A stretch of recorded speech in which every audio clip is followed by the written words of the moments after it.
Hey guys, welcome back to another episode of the Endurance Studio podcast. I am your host, Dylan Turner, and thanks for coming back and listening. Before we get into the episode, I want to take a quick couple seconds to thank some supporters of the podcast. Jeff S. for the generous PayPal support.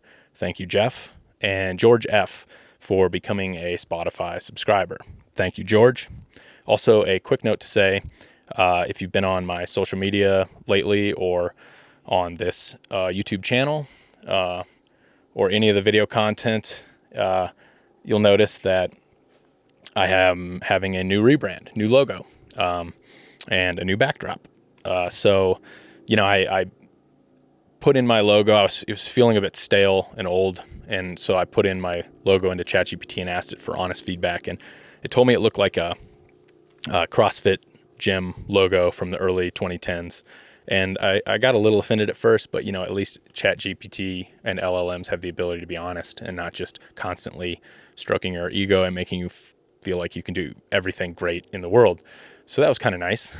So after I digested that feedback, I developed a new logo and a new look for the podcast, and hopefully a little bit more of a future-proof background with no logo in it. So I hope you guys enjoy all that new stuff and like the look of the new logo. I really like it, and I think it's pretty future-proof. So yeah, awesome. All right, so today's episode is with a really amazing person named Matt Shapiro. He's a photographer here in Flagstaff, a fantastic photographer. You can check his stuff out on his Instagram at Shapiro the Hero. And he's also an accomplished endurance athlete. Done a 100 miler, 200 miler last year. So he's really also amazing at running, although he, plays it down like most good endurance athletes. So go check his stuff out. And I hope you enjoy this episode with Matt Shapiro. A couple of interviews where I've sat with an athlete for an hour and been like, this was the best conversation. And then I look after, I'm like, oh my God. Nothing. It was the playback was as soon as we stopped talking. So I hit record and then I get up and I'm walking around with the camera and bullshitting. Oh, and then you get mixed in your head on whether you're recording or not. Yeah. Well, it was I thought I had hit record. Mm-hmm. And then when I hit record to stop, that was when I actually hit record to start. Oh, right. Yeah. Or during races, same thing. I'll look at footage and it's just my feet running downhill. I'm like, cool, I just missed the whole thing and then recorded everything in between. Oh my gosh, dude. Are you able to you got to be able to just recover out of that. You're just upset at yourself, right? Yeah. There's enough footage. It's always fine, but yeah. That's so crazy. It's dude. A kick myself kind of moment. Yeah, because you're trying to conserve. You don't want to just roll all the time. Right. You're especially out in the field, right? You have a limited amount of resources. Yeah. And battery. And also trying to reduce how much I have to sit and look through after and all that is right. You want to just get what you need. Right. Yeah, that's tough. Yeah. For a podcast, it's pretty easy because it's just sort of like a linear conversation. And right. You can selectively cut out things if you need to. But for when I do the produced videos, yeah, that's where I just imagine this scenario when I'm going into it, that I'm just going to do it from start to finish, read through and have this perfect take. Yeah. And then not have to spend 3 hours just cutting out mess ups, Yeah. That never happens. So I've gotten better with it with a teleprompter. That helped significantly. Yeah. When I first started recording those videos, they were like, I feel so comfortable with this topic that I can just go in, sit in front of the camera and just go. Story of my life. Dude. And then I get two lines in and I start getting mad at myself and just spiraling. It's really hard to do. Yeah. Yeah. It is. Unless you're I've realized with some athletes that constantly do stuff like that, if they're talking about the same product or race or whatever subject matter, like over and over and over again, they can kind of make that work. But most people think that it's easier to just kind of talk off the cuff, and it's not the case. Yeah. Except for a podcast, because you're having a conversation. Yeah. Right. For sure. It's a totally different vibe. Yeah. It's something that most people can easily slip into. Mm-hmm. Right. When you're sitting across from someone else, it's such a natural thing because you practice it all the time, right? In life. Yeah. But staring at a camera. Yeah. Yeah. So, yeah, I dabbled in some of your Instagram stuff. You didn't wear I see you wear your bike kit today. You didn't wear your S-Lab leather kit. It's not great on the bike. It's not super aero. Oh my gosh, dude. My wife and I were trying to figure out, number one, if you have sponsors, and number two, if that was like, I couldn't tell. S-Lab, Nike. All right, guys, this is super exciting. The people spoke and the brands are listening. Just got this in the mail. New S-Lab hydration vest from Solomon. Check that out. Super lightweight. Goes perfectly with the ACG Satisfy kit. Super cool. The hose just magnets right to the studs.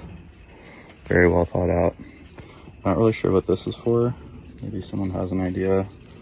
Like it's some kind of safety thing, like how they put those whistles on their vests. But yeah, psyched to go for a run in this thing and test it out. Thanks, Solomon. I couldn't find the line between trolling and serious, or I didn't know. Was that your intention? I don't know what my intention is really with anything ever, but I don't know. I don't even remember. I just thought that would be funny. It was funny. And for folks that are listening, go back. It's a few months ago now at this point. Yeah. And you're wearing I think it's the Nike, or it's like the shirt with the holes that they just came out with. Yeah, but I made that one too. Oh, you mean you made it by hand?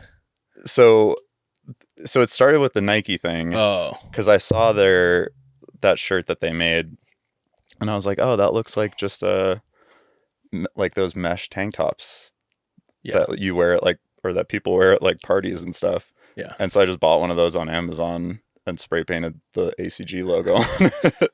And then yeah. And then extended to the leathers. Yeah. The leather. Yeah. Daddy's get up. Oh man, it's so hilarious. Yeah, we couldn't tell. I was like, "Do you think he's?" That makes me so. Do you think happy. he's sponsored? No. I asked, yes. Do you think he's sponsored? She's like, It's unclear. Perfect. Is this layers? Is this how people need to get noticed these days from a brand point of view? Yeah. You have to go down. Not a bad layers. way. Nike reached out to me and was like, "This is hilarious." Did they? Yeah. No way. Yeah. Dude. Yeah. That's amazing. But yeah, well, it wasn't the intention, but yeah. I think all little things like that in between shoots or races, I have a lot of time, just free time at home. Yeah. And I'm a really good procrastinator, and I just find things to do that I'm excited about that are not what I should be doing. And all those weird little projects like that are just I don't know. Yeah, is that just have you always been like that? Yeah. Since you were a little kid? Oh yeah. Yeah. And now you just embrace it? Yeah. Probably at some point you were scolded for it? Yeah, for sure. Yeah. Sometimes I'm still scolded for it. Okay. Yeah. Do you is photography your full-time job? Are you able to support your lifestyle with that? Yeah. Dude. Yeah. Congratulations. Thanks. Yeah, that. Yeah, it's been great. Being in endurance sports specifically, it's such a small niche thing that I love a story of someone who actually figures out a way to make it work financially. Yeah. Yeah. Yeah, it's been pretty good. There were definitely a couple of years when, I don't know, I think any freelance kind of work, you're always like a little bit stressed out, but there were periods where I was more stressed and periods where I was less stressed. And yeah, it's always, I don't know. I just like enjoy it so much, and I see that it can work, that I just put all my energy into it and like trust that I'll figure it out. Yeah. Was there a moment where you had to do a real life job and that job at the same time, like a transitionary period? Not really a transitionary period, but I've worked plenty of real life jobs. Yeah. But so did you sort of like hard stop an 8 to 5 job and say, I'm doing this full time now, and I know I can make this work? Yeah.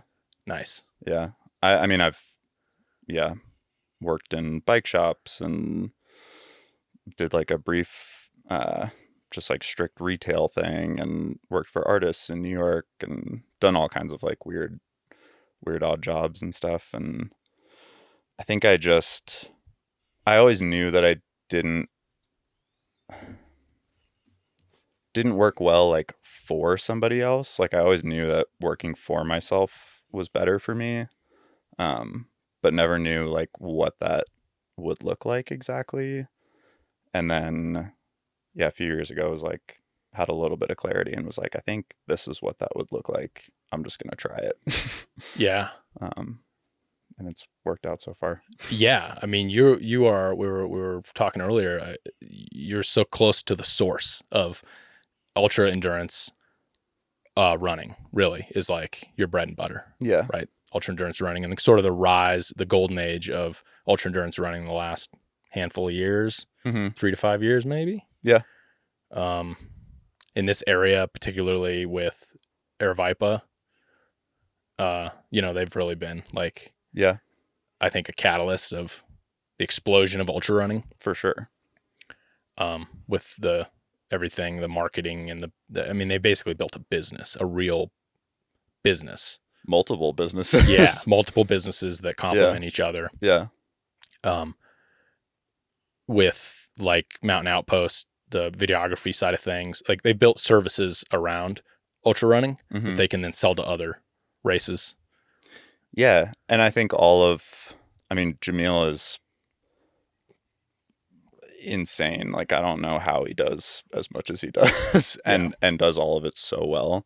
But I think all of that came from, he just like knows the sport so well, and he knows what it could be or where it should be or something like that. Yeah. And he is smart and capable and seemingly never gets tired. I don't know. Yeah. He seems to put really good people in place. Yeah. And I think that's a key for any business. And I listen to entrepreneurial podcasts occasionally, and like, if you can get good people, if you can be the guy who knows how to get the perfect person underneath you. Totally. That, and then also it's like getting those people in place and then trusting them. Yeah. Like endlessly to just do what they should be doing. And yep.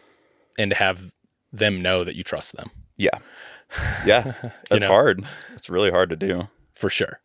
I mean, I work in a big organization, and you see that done really poorly. Yeah. And really well. I strive to like recognize that and try to do that well. Yeah. But it's so hard. Yeah. And I'm sort of in middle management, so it's like I see it done well and poorly coming down on me, and then I see it done well and poorly going down through an organization. Yeah. But yeah, that's a sign of a good leader for sure. And Jamil's he's got a vision for sure. That'd be the one question, if I could ever have him on this podcast, is like, did you see this? Did you have this thing in your head in like 2019?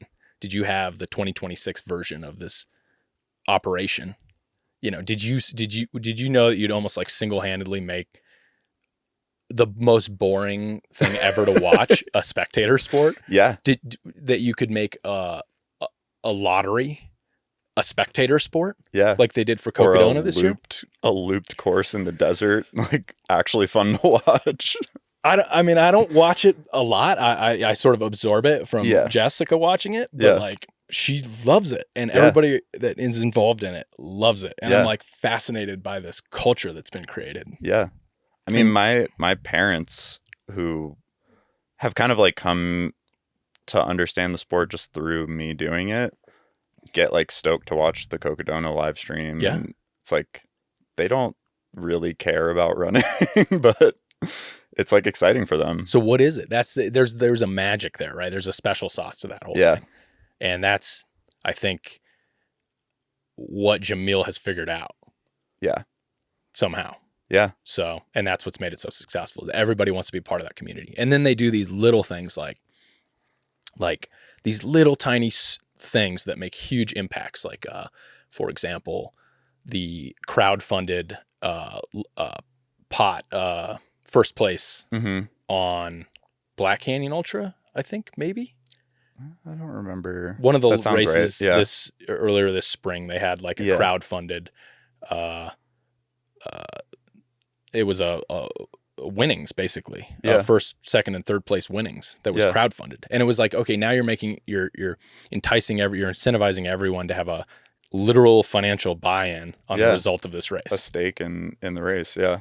You're going to get people that are more excited about it, you know, Totally. and are going to watch it more, and they're going to tell their friends about it more. Yeah. That move alone was like a tiny little marketing piece of genius, Yeah. right? Yeah.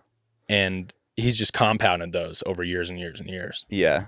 And I think all those, I mean, I don't want to speak for him, but I think all those decisions and like ideas come from him just loving the sport and loving, like, you know, he was a professional runner, and like he understands what goes into that and like what the athletes need out of it too.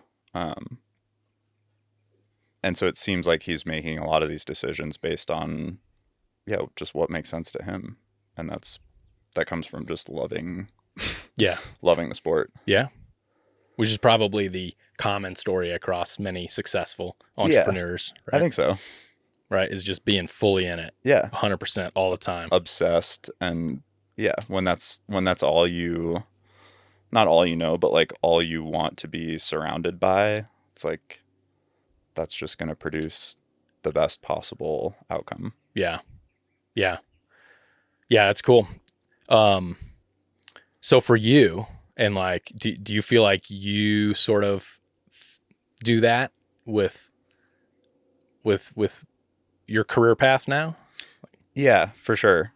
I think I think I've come to realize that. I don't think it was never like a conscious thing, but yeah, I mean, I love doing races and being around races and like, and yeah, just being around athletes and I like the athletes as people and as friends. And it got to a point where I was like, oh, I just want to go hang out with my friends and like watch them do cool things and play like, you know, a small part in like supporting that somehow. And luckily this like career kind of formed around that, I think. So it feels, I don't know, it just feels like natural and easy when it's like, I just want to be going out and like doing this stuff anyway. Yeah. You're like, there's two sides to the, you know, I have a baseline understanding from video production of photography. Mm-hmm. Like there's the talent side of it, and then there's the technical side of it. Yeah. And same for cinematography and videography. I have like almost no artistic talent. Okay. And I have all the technical skills. Yeah. I can really set up a podcast studio well. Yeah. Clearly. You seem to have both. You know, the stuff that's coming out that you're producing, like you just have the thing. You have that like special sauce, to Thanks. use that term again. Thanks. Was that something you worked on early on in life? Tell me about the origin of you and photography. And yeah, I don't think I'm like naturally good at any of it. I was always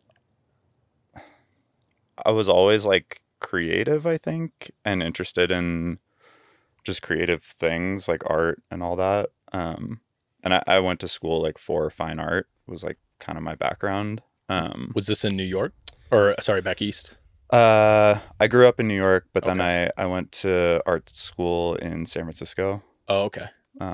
So I did, yeah, undergrad there. I ended up moving back to New York after a couple of years after school, and worked more in like the fine art world. But yeah, in school, I I did a weird. They basically just let me do whatever I wanted. I was doing like drawing, painting, printmaking classes, bookmaking, sculpture stuff, weird conceptual, like performative things, like all over the board. And I took a couple of like fine art film, like photography classes. So I was doing like basically just shooting film, developing film, printing in the darkroom, stuff like that. And I really enjoyed it as like an art form, and just the whole process of it was like was really fun. But I was never doing that in school and was like, I'm gonna be a photographer. Yeah. um, and then it was like, I guess it was like right after I graduated, I was working. I always wanted to be like a studio artist, like have my own art practice and do that. So I was working for a couple of galleries in San Francisco, like galleries and museums, and kind of just found a need for documenting work. So like performances, um, installations, stuff like that. Just shooting photo and video of just like for their archives, and I guess kind of for social media was still like kind of new then. Um, and was like, oh, I think I can do this. Like I shot some film in school and um, had never used a digital camera, and kind of just like taught myself so that I could do those jobs for those institutions, I guess. Um, so it was a little bit of like I kind of had the background, but I was also like self-teaching, and yeah. Yeah. Uh, a wise man once told me, if you want to take a good photo, this is just like for Instagram, just do anything but eye level. Yeah. Because we're always seeing in this perspective, right? And part of Yeah. composition or something that's you want to create an image that's interesting, Hmm. catchy, and tells a story, Yeah. right? And the first step for anyone is just don't do it from eye level, Yeah. right? Is this like the beginnings of the fundamentals of how to go down this road if you were an aspiring photographer? I think there's a lot. I think there's a lot to it. And I think it ultimately depends on what you're trying to do. Um, yeah, I mean, like creatively, there are a million different things you can do to be like, to have unique looking images. I think for me, and maybe it's just part of like what I'm doing right now, the thing I think about the most is like putting myself in like the right positions, just like situationally, to like tell a story. I almost think of it like I'm really interested in like war photography. Yeah. And like kind of thinking about it that way, where you're there to tell somebody else's story, and obviously it needs to be like captivating and visually like unique, but ultimately if you're like you're kind of there like for someone else, I guess, is how I try to think about it. And yeah, sometimes you can lean on visuals to do that, and sometimes it's a lot more straightforward, and I don't know. Yeah, see, I'm stuck in the technical side on the composition, and you're on a whole different perspective. That's what makes you so good, you know. Thanks. So how would you do that if, like, a lot of this is outdoors, Yeah. and a lot of the landscape is involved in the storytelling, Mm-hmm. right? With the capturing the endurance athletes. And there's multiple stories going on. When I just off the top of my head, I'm thinking like there's the story of how that person is doing in that event, Yeah. right? And then there's the story of like their interaction with the landscape, depending on that particular race, right? So mountain race or desert race or whatever. There's all those elements coming in, right? When you say putting yourself in the right place, what does that mean actually physically? Like, do you survey a landscape? You know the runner's going to be coming through. I think it's less. I think what I mean is it's less of like a fit, like less of like picking the right spot to be, and more of getting to know that person as a person. And like, yeah, spending some time with them if I can before a race. Yeah. Ideally, like, yeah, just becoming like friends with them. And I think that relationship helps no matter what the race or where it is or what the weather's like or what the light is like. If you like get to know somebody, that story just kind of comes out naturally, I think. If they're comfortable with you and you're comfortable with them and that whole dynamic. Yeah. So you're able to sort of like take in their like spirit, for lack of a better term. Yeah. No, totally. I think like, that's a great term. Yeah. Energy. Yeah. Right. And like figure out how to turn that into a photo. Yeah. Right. That makes it. Yeah. And I think the more you like know somebody, that relationship almost like makes the photo itself. It's like Abby Hall is a good example. I've gotten to become good friends with her just over the years, and yeah, like when we see each other at a race, she just like, I don't know, she's just like, her personality comes out more, I think, versus if I was shooting somebody that I didn't know, it would be a lot of like, I got to find the right spot and like make sure this thing looks good because Yeah. I don't know. A lot of it. So yeah, I mean, it seems like a lot of it is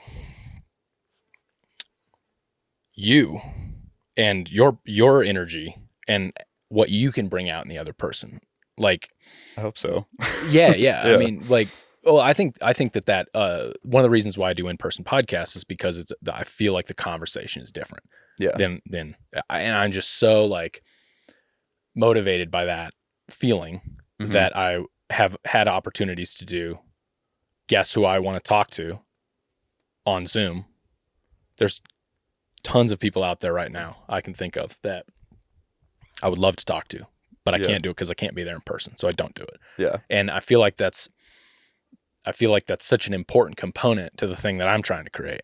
Yeah, right? For sure. Is allowing someone to be comfortable around me because I know that I have the ability to have a good conversation with a person in person.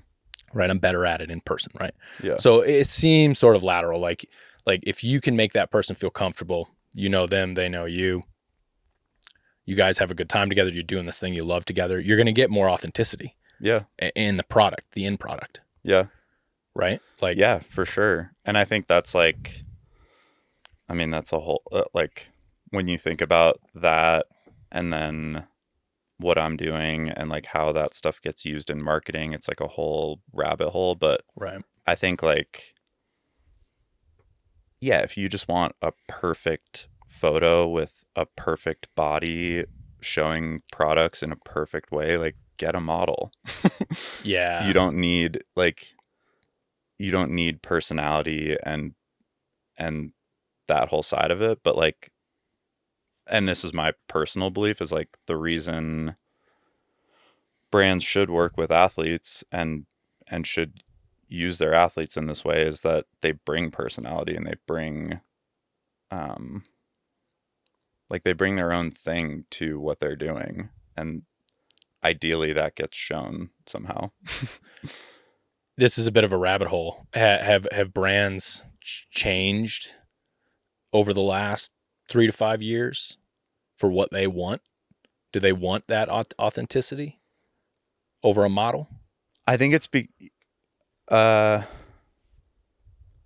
I think in my experience, it's kind of like split and just, it's not that it's like really changed that much, but it's maybe gotten more like polarized. Like when a brand does want work with an athlete, like they want more intimate and like personality out of it.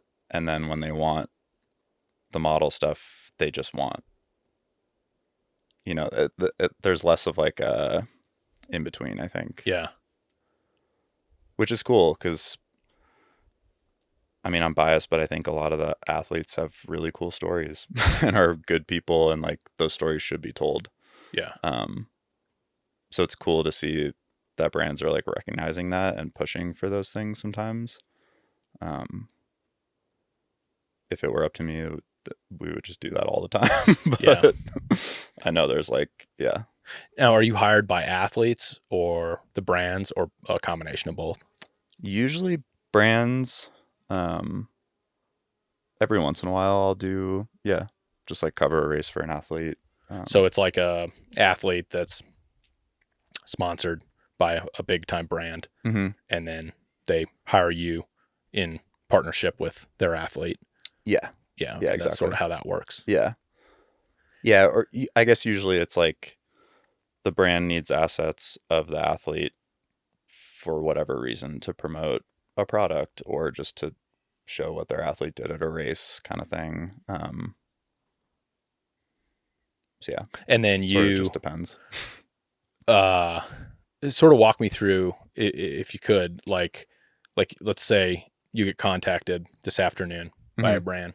I mean, maybe a brand you haven't worked with before, an athlete you haven't worked with before. Mm-hmm. So you don't have like that efficiency built into it of the past relationship. Yeah. What would that be like?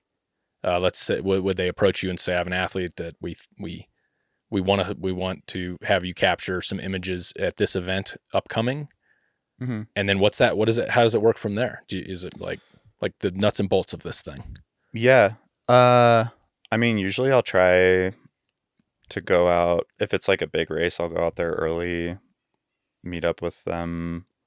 Maybe not even shoot stuff, just kind of like, chat with them and figure out a plan, like where they're at, what they're doing, that whole thing. And then I kind of just wrap my head around like, okay, this is where this person's at. This race is going to go like one of however many different ways. And then shoot the thing. Yeah. And are you like a subcontractor, or do you have a business? What's your organizational structure? Just pretty loose. Or sole proprietor, maybe, I think is what it would be. Technically I have a business. Yeah. I think it's still active. We can cut this part out if you want. I need to be better about all that. Oh, that's hilarious. I still have to do my taxes from last year. Oh boy. Yeah. But yeah, usually it's just like, this is where the procrastinator Matt comes exactly. out. Dude, it's so bad. I'm good at all that stuff. You want to come work for me? Yeah, maybe, dude. Maybe we're onto something here. We can compliment each other. Yeah. That's so funny. But yeah, I'd say like usually I'm just independent contractor. I get 1099s or whatever. And then, yeah. Okay. Yeah. That's all you need to say. Yeah. Sorry, I'm not trying to grill you on your past tax history. This took a turn.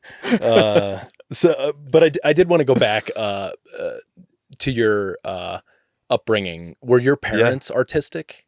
Yeah. Yeah, they both are. So what did they do, like for work, or how did that influence you? My dad's an architect. My mom did kind of like graphic design. She was a typesetter for a long time. Early graphic design. Yeah. Yeah. Yeah, I just kind of grew up like around art, and yeah, it was just always had like books and yeah, cool art in our house. And Siblings? yeah, I have a brother and a sister. My brother does like kind of art stuff. He's a machinist, Mm, insanely talented. And then my sister's a wildlife biologist. okay. So yeah, we kind of had like it was it worked out really well. Like grew up in New York.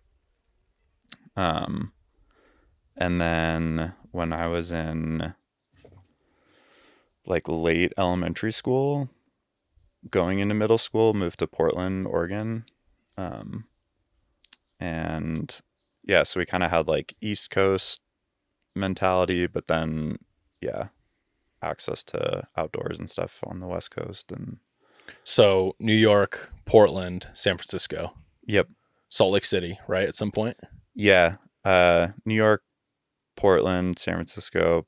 I went back to New York for a couple of years and worked for an artist, and then that's when I kind of got into running. I was always a rock climber. Okay. That's like what I grew up doing. Um, and then yeah, when I was back in New York, got into like running as training for climbing, and then just wanted to be outside, so I moved to Salt Lake. Yeah. Um, yeah. And that was also work related at that time, or you just, No, yeah. no, that was purely like I was just sick of being in big cities. Okay. And yeah, it was kind of like definitely obsessive with like, or starting to get obsessive with the running stuff and climbing. Um, and yeah, Salt Lake seemed like a good place to kind of explore both. And my sister was also moving there at the time, and then I had a good friend that was moving there, so I kind of just said fuck it. And Yeah. yeah, Uh, yeah. There's a common pattern I see with climbers that become really good endurance athletes. yeah, I've only climbed a couple times. I mean, you have a much better physique for it than I do. I'm sort of stumpy and short. So, yeah, a ton of people I know that transitioned at some point from rock climbing to either running or cycling. I think it's like a mentality thing. Like to get good at climbing, you have to really like be obsessive and be willing to like put in a ton of time and work to make like really marginal gains.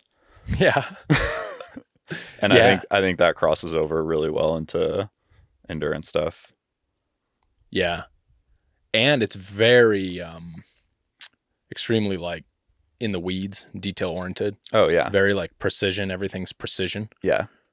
which seems to at least cross over the endurance cycling side of things. For sure. You can really go down some, with the spreadsheets and the gear and the grams and all that stuff. You can go down some rabbit holes that I see parallel Yeah. climbing stuff. Yeah. Right? And it's all sort of like your life is in your own hands. Yeah. Sort of your decisions are directly tied into your life, your well-being. Yeah. Even more in an extreme way and with climbing. Yeah. It's also like, I mean, depending on the type of climbing you're doing, it's a pretty individual pursuit. For sure. Yeah. That's a good point. Yeah, it's an individualized sport. Yeah. Yeah. For sure. Did you watch that Alex Honnold do the building? Yeah. What was your thoughts on that as a climber?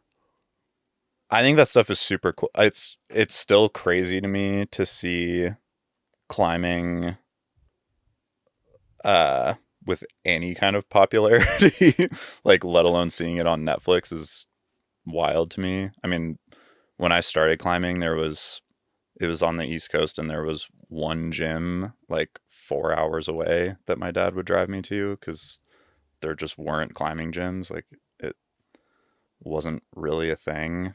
And then even in Portland, there was like one or two gyms, and it was, I'd be there with like a few older dudes who were just covered in tattoos and had dreadlocks and like, I don't know.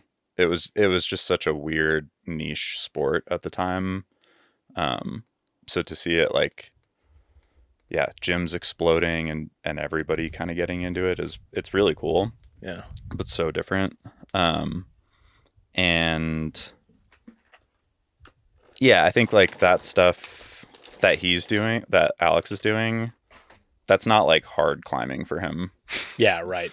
So and you can see that like as someone who knows the sport and knows what goes into just doing hard things in climbing is like, that's not I'm sure it was a challenge maybe mentally or emotionally or something for him, but physically, like he climbs way harder stuff all the time. Yeah. So. Yeah. I heard him on a podcast recapping it. And, when I was watching it, I was thinking, oh man, there's this distraction. The part that bothered me was the people with the cameras in Totally. the windows Yeah. taking videos of him and holding signs and being like, hey, Yeah. we love you. Yeah. And he's climbing up these sides of the, whatever they're called, the spines or whatever they're called, Yeah. on the side of this building. And when he talked about that, he was like, no, that was nothing. Like, Yeah. I'll be up on the side of a cliff face and I'll stick my hand in something and Yeah. it'll like, birds will come flying out at me. Yeah. Or there Yeah. will be some other animal inside of there and I got to keep my shit together. Yeah. And it's With much greater consequences. totally. And he's like, the majority of the time he's by himself doing that stuff. Yeah. So it's psychologically, I mean, I'm not doing anything like that, so I don't really know, but I would assume psychologically it's maybe almost comforting having people around. I don't know. Yeah. Or less, I guess, depending on the person, like less comforting. I don't know. Yeah. It was kind of amazing that the climbing was in the Olympics, Mm-hmm. last Summer Olympics. Did Yeah. you watch any of that? I don't think I actually watched any of it. I should. Yeah, the sport and like competition side of climbing has also just gotten so different. I mean, that was like in middle school and high school, that was like my sport. I didn't play team sports really. But I did like the whole youth climbing circuit, and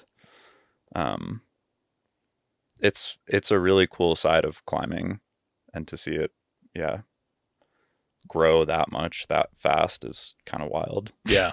Yeah. They had the bouldering Yeah. and then the speed climbing. Mm-hmm. And then I think one other, it's escaping me now. Yeah, it's like bouldering, sport, and speed. Yeah. And they do like a unique I don't know how the point system works, but it's like some kind of combination of the three. Yeah. Yeah. I mean, obviously the speed climbing's the most sensational and like fun to watch for the passive Yeah. person. Watching these people it looks like they're on a cord being pulled up. They're going so fast and so smooth. There's no, their mass is just moving at this constant speed up the side of this wall. And their arms are just like doing this. Yeah. It's incredible. Oh yeah. But, from a technical point of view, the bouldering and the puzzles and all that Yeah. was something I'd never seen or learned about or anything. And I think Alex Honnold was an announcer in the Olympics for that. Cool. And so he had this really great, point of view, and expertise. And that was like the closest thing I see to the spectator sport of ultra running. Yeah. It's like on its surface, this is super boring. Yeah. Like kind of hard to get nuanced through at first. Yeah. But if you're in it, or if you understand just a tiny little bit, I guess jujitsu would probably be another version of this same thing. Yeah. Like I could see a that. pure jujitsu tournament, not UFC where there's whatever goes, but just like straight jujitsu. Yeah. Or wrestling for that matter. Very boring usually. Yeah. But it's like when you know a few things, you're like, I think that's the part of it. And like I get that with climbing when I'll watch like bouldering comps or sport climbing comps every once in a while and just on YouTube, and when you understand the nuance little things that go into what they're doing and like what they have at stake and how the whole thing works. Like my hands sweat and I get all fired up and Yeah. The speed climbing was always it. I guess they had it when we were kids, but it was not like a real thing. Yeah. And yeah, we would like everyone just did bouldering and sport comps, and we would be like, oh, speed climbing is. You'd have like a handful of kids that did speed just kind of for fun. Right. I don't know. Interesting. Yeah. I remember when they had speed ice climbing in the X Games. Whoa. Dude, that was one of my most favorite things. I don't know whatever happened to it, but We need to make the X Games cool again. I know, right? Yeah. I feel the same way, dude. Yeah. I feel like it lost its shine. Yeah. I don't know, maybe 7 years ago for me. Is it even still a thing? Yeah. Okay. It just happened. I just passed it on, like I was on my Apple TV. I just saw it. Damn. And I jumped onto it for a second. I was like, Yeah. it doesn't have the same magic that it used to have, man. Yeah, it was so totally. And snowboarding before it got in the Olympics. Yeah. It was sort of the same thing where it was still this rebellious thing. Yeah. And it had all this like, just rebellious attitude to it. Yeah. You know? Yeah. And now everything's become so sterilized. Not Yeah. that it didn't. I'm not saying that it changed. It kept progressing, and people are still doing like setting new limits and doing. For sure. You know, I remember when 1080 was a big thing on a snowboard. There was a game called 1080 snowboard. Yeah. Do you remember this? Yeah. For Nintendo 64. Yeah. To date myself here, big time. And then it was like, oh, it was a 1240 or whatever. And then it was the next thing. And then the next X Games, the guy did another thing. And the same thing went with skateboarding. Tony Hawk did the 900. He was the first to do the 900. Yeah. Dude, that is so like, there is a moment in time for me when I remember that happening. Yeah. And then in BMX biking, it was like the double backflip or whatever. And then in snowmobiling, it was the front flip. Yeah. And then, right? And then something just happened where it just, do you feel the same way? That just, I don't know, was it the channels with which we consume media changed? Because we only had like 4 channels, and that was the rebellious one we could watch. Yeah. I mean, back then too, it was like, Well, we had more than 4 channels, but yeah, like maybe you'd see it on TV if you were lucky, but it was also like you would just get a magazine, or you'd find a magazine somewhere and like read about it. yeah. I remember that in climbing, like there was never a thing you could sit and scroll and like see a new boulder every half second. Like it was, you would wait 6 months, get climbing magazine, wait another 6 months, get rock and ice, and you'd read about like maybe 10 different new climbs that people like, the new hardest whatever climbs in the world. Yeah. And read about them and be like, cool, I guess we'll wait till next year to see. Or like a DVD would come out and you'd get, you know, kind of similar to like a skate video, you'd get different parts and you'd watch a few new boulders or a few new sport climbs. Yeah. Was there that whole production lane for climbing where there would be, you know, cool music and Oh yeah. edgy filming techniques and for climbing? I mean, it was not nearly as cool as skating, but yeah, it was similar for sure. Yeah, I have major nostalgia for those days. Same. I feel like I don't know if it's just a total old man statement. Like, but No, I'll totally embrace with it. you. I mean, the consumption is just so different now. Yeah. And it feels way more like predatory and violating for me. And yeah, and I think it just makes everything like less special. Yeah. We talked about this earlier. Yeah. That it's all disposable. Yeah. Especially as a content creator. That's the part that I struggle with. And I want to hear your perspective on this too. Like I feel like sometimes you're just producing something so that it can just be watched real quick and then thrown away and then moved on to the next thing. And it sort of makes me lose my incentive to do it. Yeah. Do you feel this sometimes? Yeah, for sure. How do you All the time. oh God, how do you stay like motivated when you know I'm not saying that everybody consumes media that way. That's a very general statement, but Yeah. definitely the platforms with which we consume Mhm. are motivated by short clips and lots of content, right? That's Yeah. a true statement. Yeah, for sure. And that's definitely, I mean, that's kind of like the bread and butter, unfortunately, of my career, I guess, but then also for brands and for athletes, like that just kind of is what it is right now. Yeah. I think like making the coolest version of what that has to be is kind of the answer, at least for now. But I would love it to go back to what we were just talking about, like Yeah. just having things like, I don't know, hold more weight and like be something that, like, I'll still pop in a climbing DVD from 2010 or whatever, or earlier. I don't even know. And like those clips are like so much more, hold so much more weight.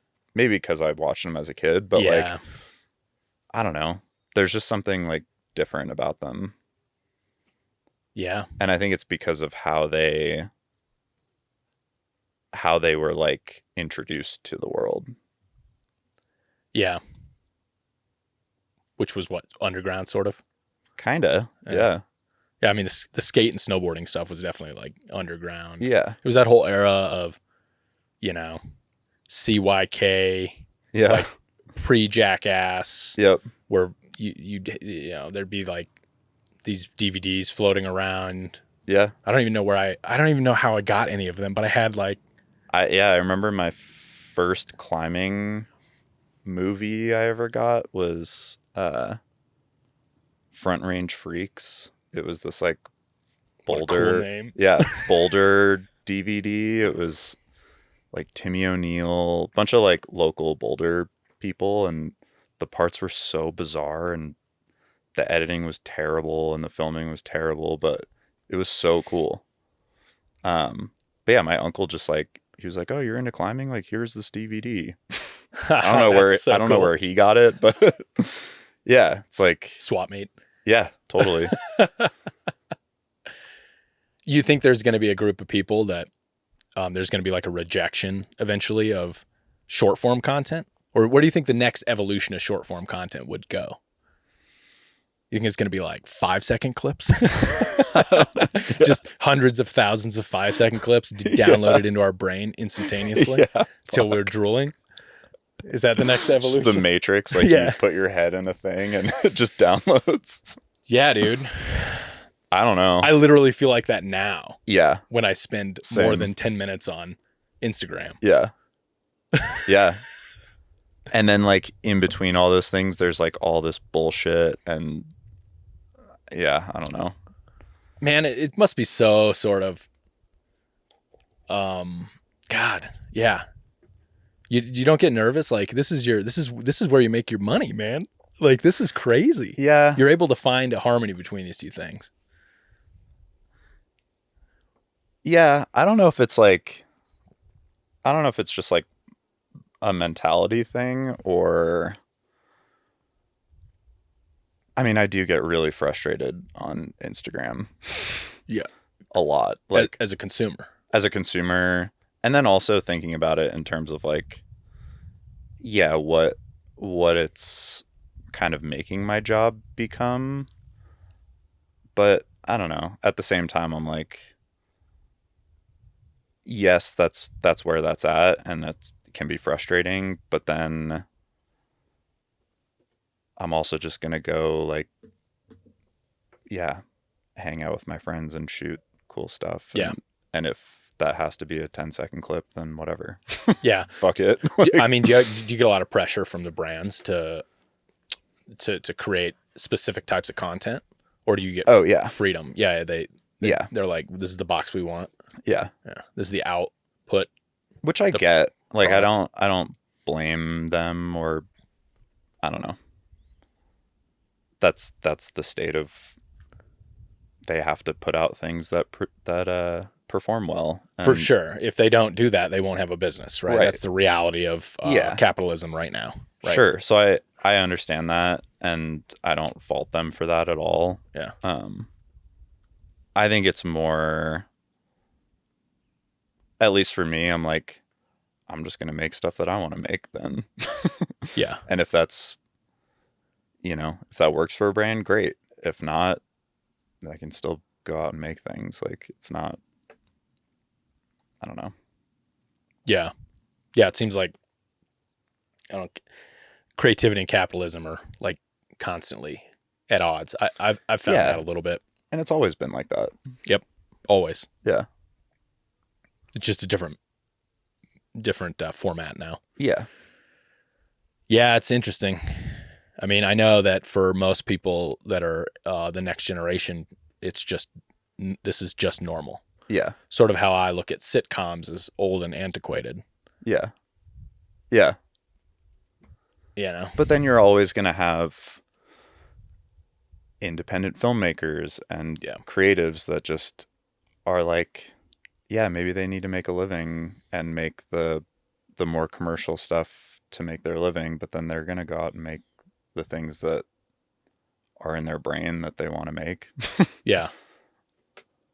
Yeah, there's I watched The Witch recently, Robert Eggers. Have you seen it? No. Yeah, so it's his breakout movie from many years ago. He's since done The Lighthouse, Nosferatu more recently, and he's doing a movie called Werewolf coming out this Christmas. And he's sort of this director that he's like a method actor. He's like the directorial version of a method actor. Okay. So everything he does in his movies is very to an extreme. Yeah. Right. Like in The Witch, it was about 1820s Puritans. Okay. Who were sort of the synopsises. They were cast out of their village and they had to go live out in the woods, and there's maybe a witch, and it sort of was a bigger statement about like religious fanaticism and the patriarchy, and there were some other things involved in their undertones. But from the technical point of view, the coolest parts are like all the sets were built with only tools that were available in that time period. Sick. Right? All the music for the soundtrack was created with instruments that were only available in 1820. Whoa. That's awesome. Right? The guy went hard. Yeah. Right? And he doesn't sick. give a shit about whether or not it was popular or a breakout hit or whatever. And it happened to be a breakout hit, only very low budget, very big return. It sort of launched his career down this lane. Yeah. There's a few film directors like that, like Quentin Tarantino, who just like make what they want to make and don't listen to anybody, right? Yeah. And don't do it for like the end product. Yeah. They're success stories because they were able to blend their passion for that craft and actually making money and making a living doing it, right? Yeah. Which is a very small percentage of people that can pull that off. Totally. And it's like, it's pulling that off, but it's also, you have to have a little bit of luck and just being in the right place at the right time. Yeah. Stars have to align a little bit, but I think at the same time too, it's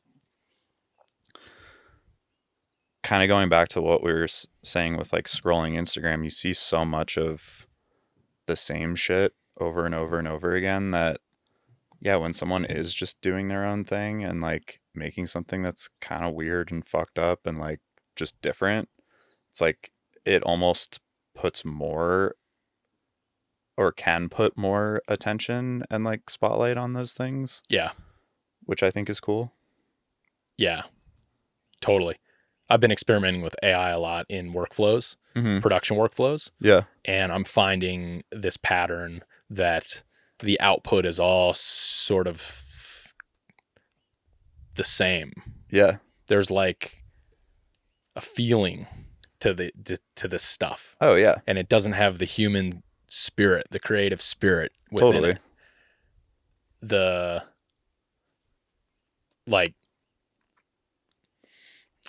yeah, it's I'm attracted to it because I'm a one-man show here, and Yeah. I produce all the stuff myself, and I want to spend as little amount of time in post-production as possible. Yeah. But I've been experimenting by doing like, let me do a fully produced short. So I'll take a clip from something that I said that was semi-polarizing on a previous podcast, Mhm. and I'm going to produce like a full-on 30 to 60 second thing with graphics and, you know, like a short or a reel. Yeah. And I'm going to see how that's going to produce compared to something that I put into this AI system, and it, you know, auto generates some really weird B-roll. Yeah. Like, it is so not there yet, Yeah. especially with niche stuff. It's Oh, like, yeah. you know, some of the stuff it tries to generate about bike packing. It's like, what the fuck, dude? Yeah. What is this? I don't even understand. And maybe it'll get there, but it's still like, it's got a vibe to it that it's Yeah. all going to look the same, right? And Yeah. to your point, you can't see the person inside of that content, you know? Right. Like, I think for things that do require like a really strict and like well-established structure, it can be really great, because it, you know, if you're trying to write something that needs to be like, you know, well written in terms of structure and formatting and all that, Yeah. like it's perfect for that, because it's obviously going to know how to do that way better than someone who doesn't know how to write. But yeah, when it comes to like putting personality or like, yeah, the human side of whatever this is into it, like it's not a human, so it's not going to do that. yeah. I mean, I think I finally settled. I've been, you know, working with it and bouncing ideas off of it, and really trying to see where does my life fit in with it, just like Yeah. everybody else is sort of Yeah. in this moment, right, in Yeah. time, where AI is on the frontier.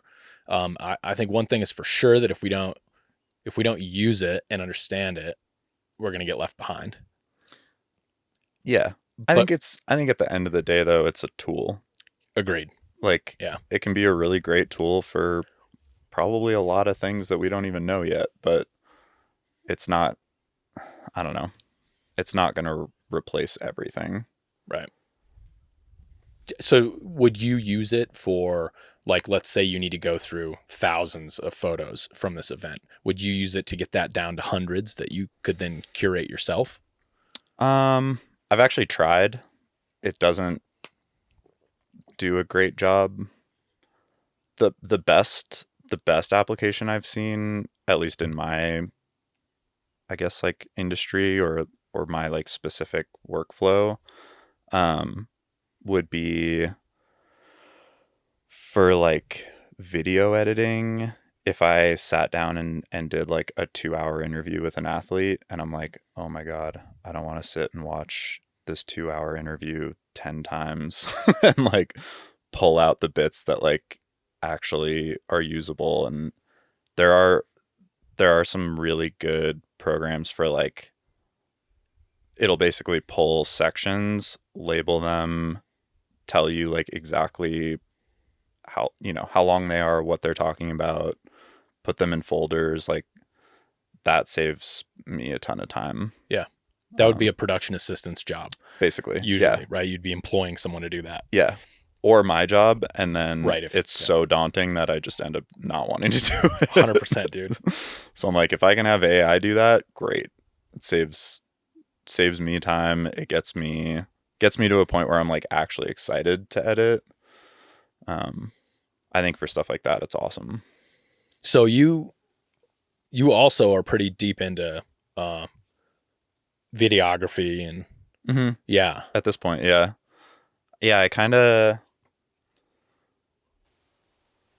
Yeah. So did that happen as a natural extension of the photography. I know you did both early on, or at least experimented with both early on, but Yeah. were there, people that came to you and said, we need both, we need photography and video, and then it just sort of like merged? Pretty much. Yeah. Yeah. Yeah. I think it was a mix of wanting to do it, but then also seeing just a need for it. And yeah, kind of taking on like smaller projects, and it pretty quickly snowballed into like, well, I guess I do both of these things now. Yeah. So what do you use to edit? What, not like Premiere Pro or DaVinci Resolve? Yeah, Premiere. Yeah. Okay. And you self-taught on that, or? Yeah. Wow. Yeah. That's a lot. It's hard. Video editing sucks. Yeah.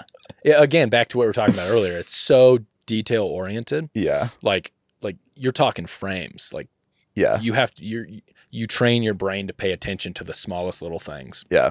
If you want a good, solid product, Mm-hmm. yeah, almost in an obsessive point of view. Oh yeah. I mean, I go into a freaking time warp when I edit, dude. Yeah. Like 4 hours go by and I'm like, whoa, Yeah. that was weird. Yeah. Like flow state, Yeah. full on. I feel like I don't get into a flow state with editing as often as I would like, but yeah, you need like, it's hard when you're, especially with like the storytelling side of things, when you're trying to formulate like, yeah, a cohesive story that makes sense and that you're excited about. You're kind of just juggling a lot of different things in your head. Yeah. And it's hard to get into that state where you can sit for 8-10 hours and just bang out edits. But yeah, I don't know. Yeah. I'm a much more production based editor. Yeah. Yeah. Terrible at storytelling. It's really hard. Yeah. Especially when you like, I don't know, the person, you maybe like want to tell a story in a certain way, but then I don't know. It's some people are so good at it. Yeah. Yeah. I have Greg Dunham, is a good friend of the podcast. Yeah. He's amazing at it. Yeah. He did a Stagecoach 400 documentary Cool. recently, and just incredible Yeah. storyteller. Like, I And envy his skills. Their brains just work in a different way. Yeah. He's a special guy. Yeah. It's definitely like, I mean, part of it's the come up that I had, which was like news production, Mm-hmm. very like turn and burn. And then it moved into turn and burn TV commercials, 30-second TV commercials Mhm. for automotive dealers. Oh, cool. Yeah. Cool for like the first 2 months, not Yeah. cool for the next 5 years. Yeah. But I can make a really good 30-second flashy clip now. Yeah. Right. That's what I'm realizing is like, I honed this skill set that clicks into the modern era of 30-second content. Totally. Flashy, like, graphics and fireworks and Yeah. explosions and Yeah. all the cool stuff Yeah. that will make you finance a car. Also, sometimes make you watch the clips, right? Yeah. So it sort of had this delayed effect, I realized. But I can do that stuff, like, not even think about it. Yeah. But I can't do anything else. That's it. But that's also hard, just in a totally different way. Right. Yeah.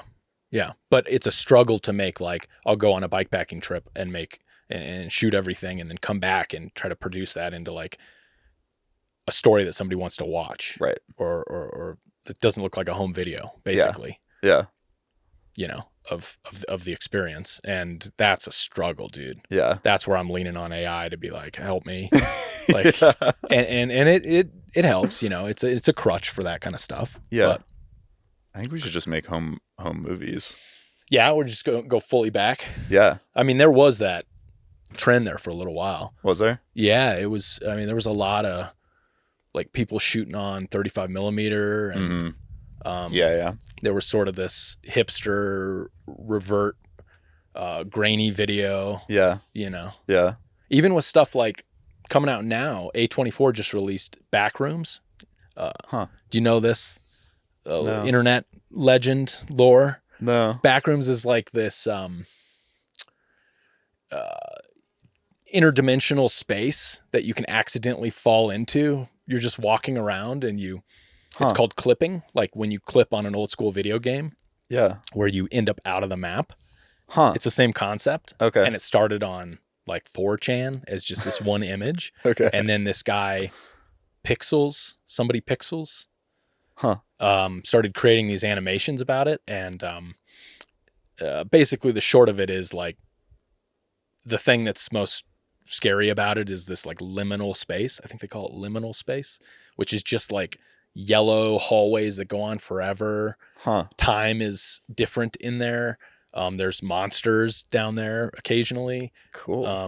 Yeah, you fall in and you get stuck in this thing and you can't find your way out, basically. And you're Okay. in this creepy space. Anyway, A24 just made a feature-length movie about it. And this was Whoa. like this viral internet thing that was going around for years. Huh. Youngest A24 director in history, the kid's like 18, Damn. that directed this film. And it had this, handheld camera Yeah. look to it, Yeah. Cool. So I'll have to check that out. yeah, I haven't seen the movie yet, but I did have gone down the holes a little bit. Yeah. But yeah, I don't know, man. It's a weird world being a content creator. It is. That's all I'll say. Yeah. And it's changing like so rapidly, seemingly like every day. Yeah. I wake up and like look at stuff and I'm like, oh, I guess this is different today than it was yesterday. Yeah. Yeah. So you got any races coming up this year? Yeah. I do. I just signed up for 25 hours at Frog Hollow. Okay. Tell me about this. I've never heard of this one. It's like it's basically 24 hours at Old Pueblo, but in Utah. Okay. Is this a bike race or a running race? Bike race. Bike race. Okay. Yeah. I think it's like a 12 or 15 mile mountain bike loop. Okay. And they do it, I don't know how that works exactly, on whenever the time changes. So instead of 24 hours, you get 25 hours. Oh, I see. They start, I guess, before the time changes or something. Before daylight savings. Are we guess. talking about? Yeah. Yeah. I think, aren't they banning or discontinuing nationally I don't daylight know. savings time? I just read something about this. There might not be a Frog Hollow in the future. It'll just be 24 hours. Yeah. Oh, that's interesting. Okay. Yeah. Cool. So I'll do it's that. built around daylight savings time. Yeah. Okay. Yeah. And it's mountain bike. It's like single track sort of. Yeah. I haven't actually been on the course at all. Yeah. Yeah. I was up in Salt Lake and then went up and spent some time with Keegan and his like childhood friend that lives with him up there, Connor. And they were talking about it and I was like, that sounds fun. Yeah. So I just signed up for that. Have you done a 24-hour bike race before? Not like a looped, not like that format. I mean, I've raced my bike for 24 plus hours, right. But yeah, not on like a looped thing like that. Yeah. What are you expecting to find challenging with that? Or not? I don't know, to be honest. Yeah, compared to other ultras, like multi-day stuff where scenery changes. Yeah. I mean, I did one looped running race. And that was hard. It was hard to like manage effort, I think, when you're like, oh, I'm just doing this 1.25 mile loop. Like, I can just go as hard as I can, and I have an aid station every mile. Like, yeah. So I could see that being tricky on a bike. But I don't know. Dude, I would blow my brains out. We'll see. Maybe I will too. On these short loop situations. Yeah. Yeah. I can't. Yeah. I've never tried one. I don't know. It's like I need change. Yeah. You know, I yeah, it's a whole different kind. For me, that's a whole different kind of endurance, Yeah. right? And for most For people, sure. I think like Yeah. the what was it, the Chipotle, Yeah. that thing. Yeah. Running the same stretch of concrete. Yeah.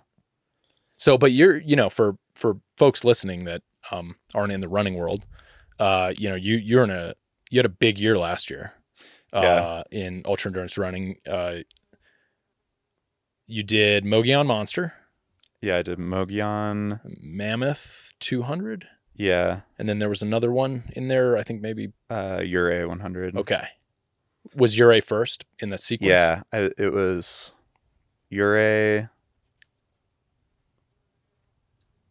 Yeah, Ure, Mogollon, Mammoth. And were those your first 100 miles and 200 mile distances? No, I've done a few hundreds. Okay. That was my first time at Ure, which is like kind of a unique 100. It's just a shit ton of climbing At high altitude. at high altitude. Right. This is Ure, Colorado. Yeah. Which is up. That's up past Silverton, right? Yeah, it's in that area. San Juan's way up. Yeah. 13,000 feet. Yeah, the town, I think Ure is at 7 or 8 or something, and then pretty much as soon as you leave town, you're like around 10 to 13 pretty much the whole time. More climbing than Mogollon Monster? Yeah, like twice as much. No way. Yeah. Dude. It's great. I mean, you're basically going straight up and straight down the San Juans for 50 hours. There are people who are uniquely qualified for that exact type of race, just doing vert. Yeah. Yeah. You know, and there's people who can do flat really well, or you know, runnable flat races. Yeah. Javelina 100, for example. Right. Like that sounds so much harder to me. The Javelina 100. Yeah. Yeah. Than just going and like basically hiking for Power two days or whatever. Yeah. Right. Right. Yeah. There are people who are just good at it, especially at elevation. You know, they just know how to manage that. Yeah. Fatigue. Yeah. Lack of oxygen. Are you pretty good with that? With oxygen deprivation? I wouldn't say I'm like particularly good, but I can manage. Yeah. I mean, I had a headache pretty much that whole race. Really? Yeah. But it's high. Yeah. Beautiful. Oh, it was gorgeous. And like pretty crazy terrain. The San Juans are wild. Yeah, dude. Yeah. When I did Colorado Trail Race, I went through there at night. Yeah. And I regret that to a certain extent. But also it was clear nights, open skies. Yeah. Stars, you know, amazing sky full of stars. Cataract Lake below me with the reflection, you know, these high mountain lakes. Yeah. With the reflection of the sky. Yeah. Sort of like it's unreal. Incredible and hard to describe, you know. And that was the first I did my first 100K was in Silverton like years ago. And that was the first real race that I did where I was like, oh, these mountains are really, really big. Like you feel small being out there. For real. Yeah. Yeah. Yeah, they go on forever. Yeah. You know what also east of Salt Lake, that mountain range. East of Salt Lake. Yeah, there's a big mountain range. The Wasatch? To the north and to the east. Mm-hmm. Yeah. Yeah. Maybe I'm full of it. Jess was going to have a race out there this year. It ended up getting canceled, but I was checking that out. And it's Tushers? Maybe that's it. That wasn't the race. Okay. It was Old Ephraim. Oh, yeah. Mm-hmm. Yeah. Okay. So yeah, out there. Yeah, I think that's maybe to the north, up by Logan. Yeah. Is that north of Salt Lake? Yeah. Yeah, there's some real mountains up there too. Yeah. Some legit stuff. Oh, yeah. Unfortunately, it got canceled. The plans changed. But, yeah. But yeah, I was looking forward to seeing that stuff. Yeah. But yeah, a lot of people get drawn into that Colorado mountain range to the San Juans, man. Yeah. Durango's actually one of the I was researching cities and looking at like cost of living and Yeah. things like that, and Durango's actually one of the more affordable cities. There's a lot of, I know a lot of like younger people that are moving out there. Yeah. Seems cool. Seems like it's booming a little bit, Yeah. to be honest. Yeah. But it's only 5 hours from us. Yeah. So I need to spend more time in Durango for sure. Yeah.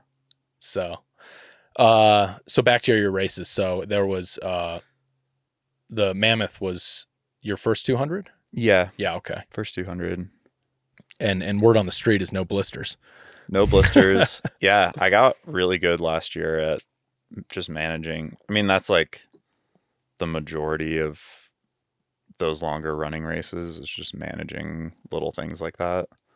Yeah, I got good at like managing my feet, eating stuff. I don't know. How much have you just absorbed? How much information have you just absorbed by being around these people? I think that's the biggest. That's been like the biggest. Or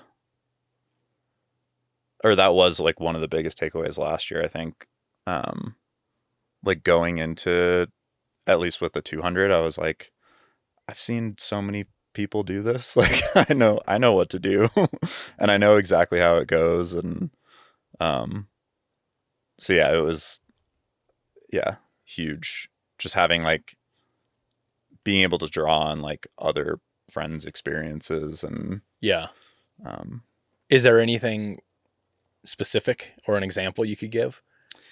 Yeah. Even just like with blisters, there's like this blister powder stuff, and you just put that in your socks, and it like dries out your feet, and seeing like how often to use that, when to switch socks out, was just like stuff I picked up from watching other people do it. Yeah. Dude, I mean, you basically have a front row seat. Yeah.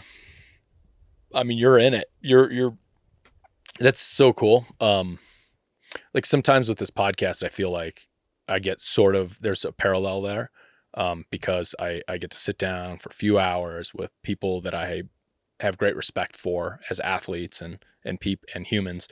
And, I just get to like absorb what they're, and then just use the things that I think could be useful for me. Totally. And it's like a free pass. Yeah. So although this project costs me money, that's what I'm getting in return, right? Yeah. And hoping that is also going out there to the people that listen to it. Yeah. Right. That's the contribution that I'm trying to give back to this thing. Yeah. But selfishly, it's like pretty sweet. Yeah. Totally.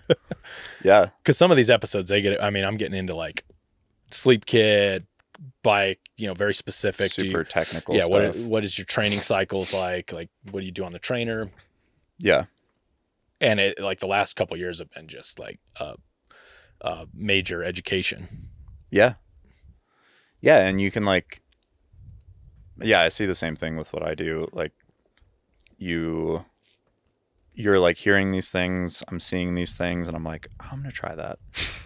And you try it and you're like, maybe that one little nugget is like not for me. Right. Like don't bring a sleeping pad. Yeah.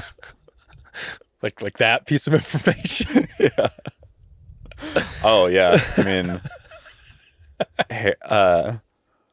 I was shooting Harry Subuertas at Cocodona.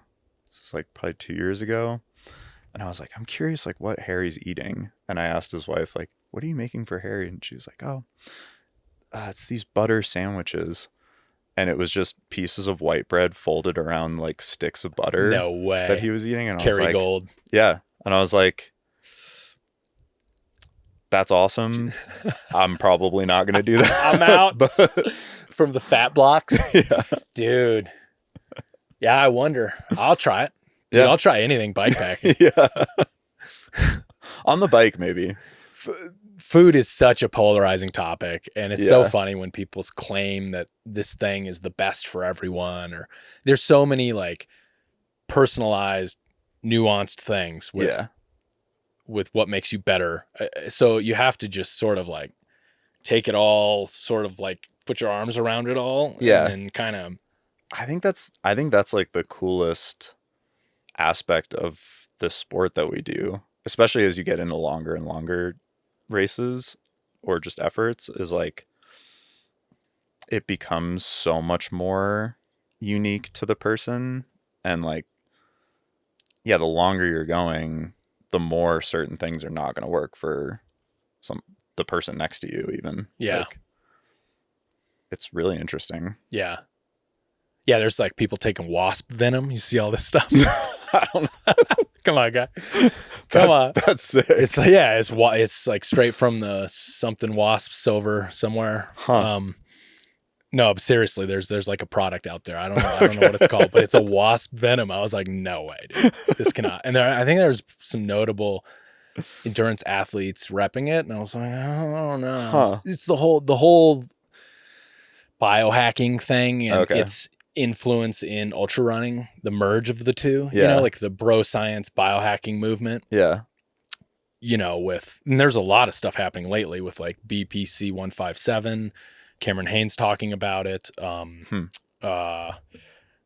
Just recently, because it's technically it's on the WADA banned substance list, so Okay. this is why it blew up. BPC 157 is a It's like a peptide. peptide, yeah, peptide therapy, yeah.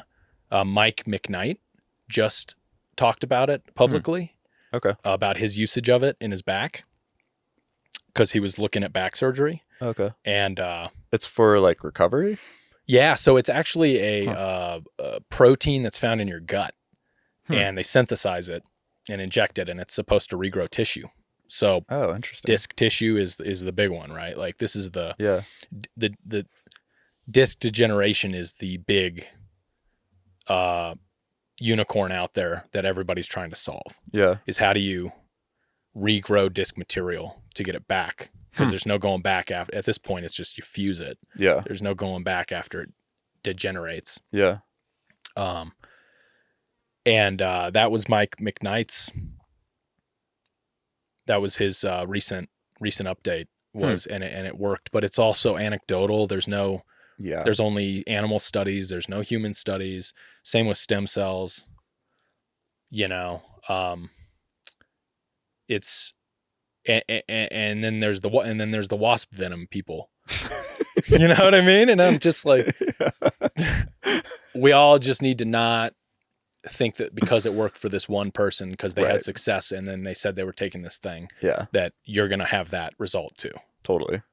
Like even with generally accepted FDA approved medical treatments, that's not the case, right? Yeah. So yeah, and it definitely is like that with nutrition and food. Mm-hmm. Back to the Kerrygold sandwiches. Yeah. Kerrygold sandwiches. Like people get so ideological about it. Yeah. Or just in the weeds with things. And it's like, yeah. And I tested the gels because you remember when 2 years ago, carbs, everything switched from, at least in bike packing, switched from calories. In ultra sports, I guess, carbs became the new thing. Mm-hmm. In cycling, ultra running, it's like, okay, how many who cares about the calories? We want to know how many carbs you're taking. Yeah. Are you taking 50 grams of carbs per hour? Are you taking, we can take 75 now. Yeah. Oh, have you heard about this guy? He can take 100. He can stomach 100 grams of carbs an hour. Yeah. And I think like the fundamentals can be like generally accepted as the same for everybody. But once you get past that point of like, yes, your body needs certain things to operate. Yeah. If you're running or riding or whatever. And like you need to drink water. Yeah. There are these basic things that like need to happen or you're going to get really sick or whatever. Sleep, calories, water. Sleep. Eventually.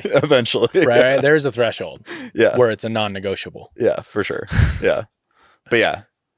Yeah. And like past that, sure. If you're racing a 50K running like maybe there is an ideal window of carbs or whatever that you can be taking to like maximize your speed and efficiency and all those things. But I think at the end of the day, like that's just going to be different for everybody too. Yeah.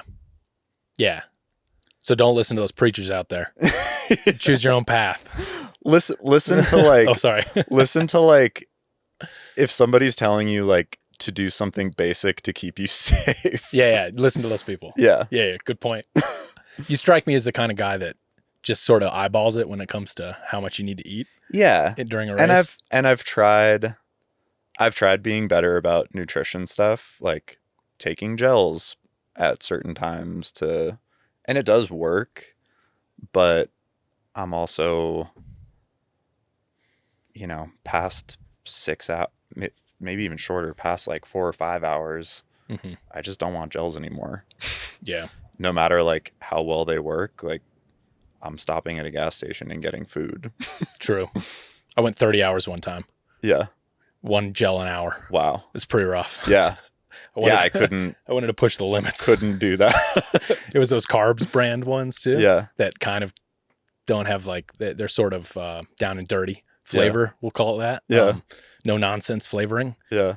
They're cheap though. I needed to keep this whole project on budget. So yeah. What's your favorite, like what's your go-to when you go to a gas station for bikepacking, or I guess bikepacking really?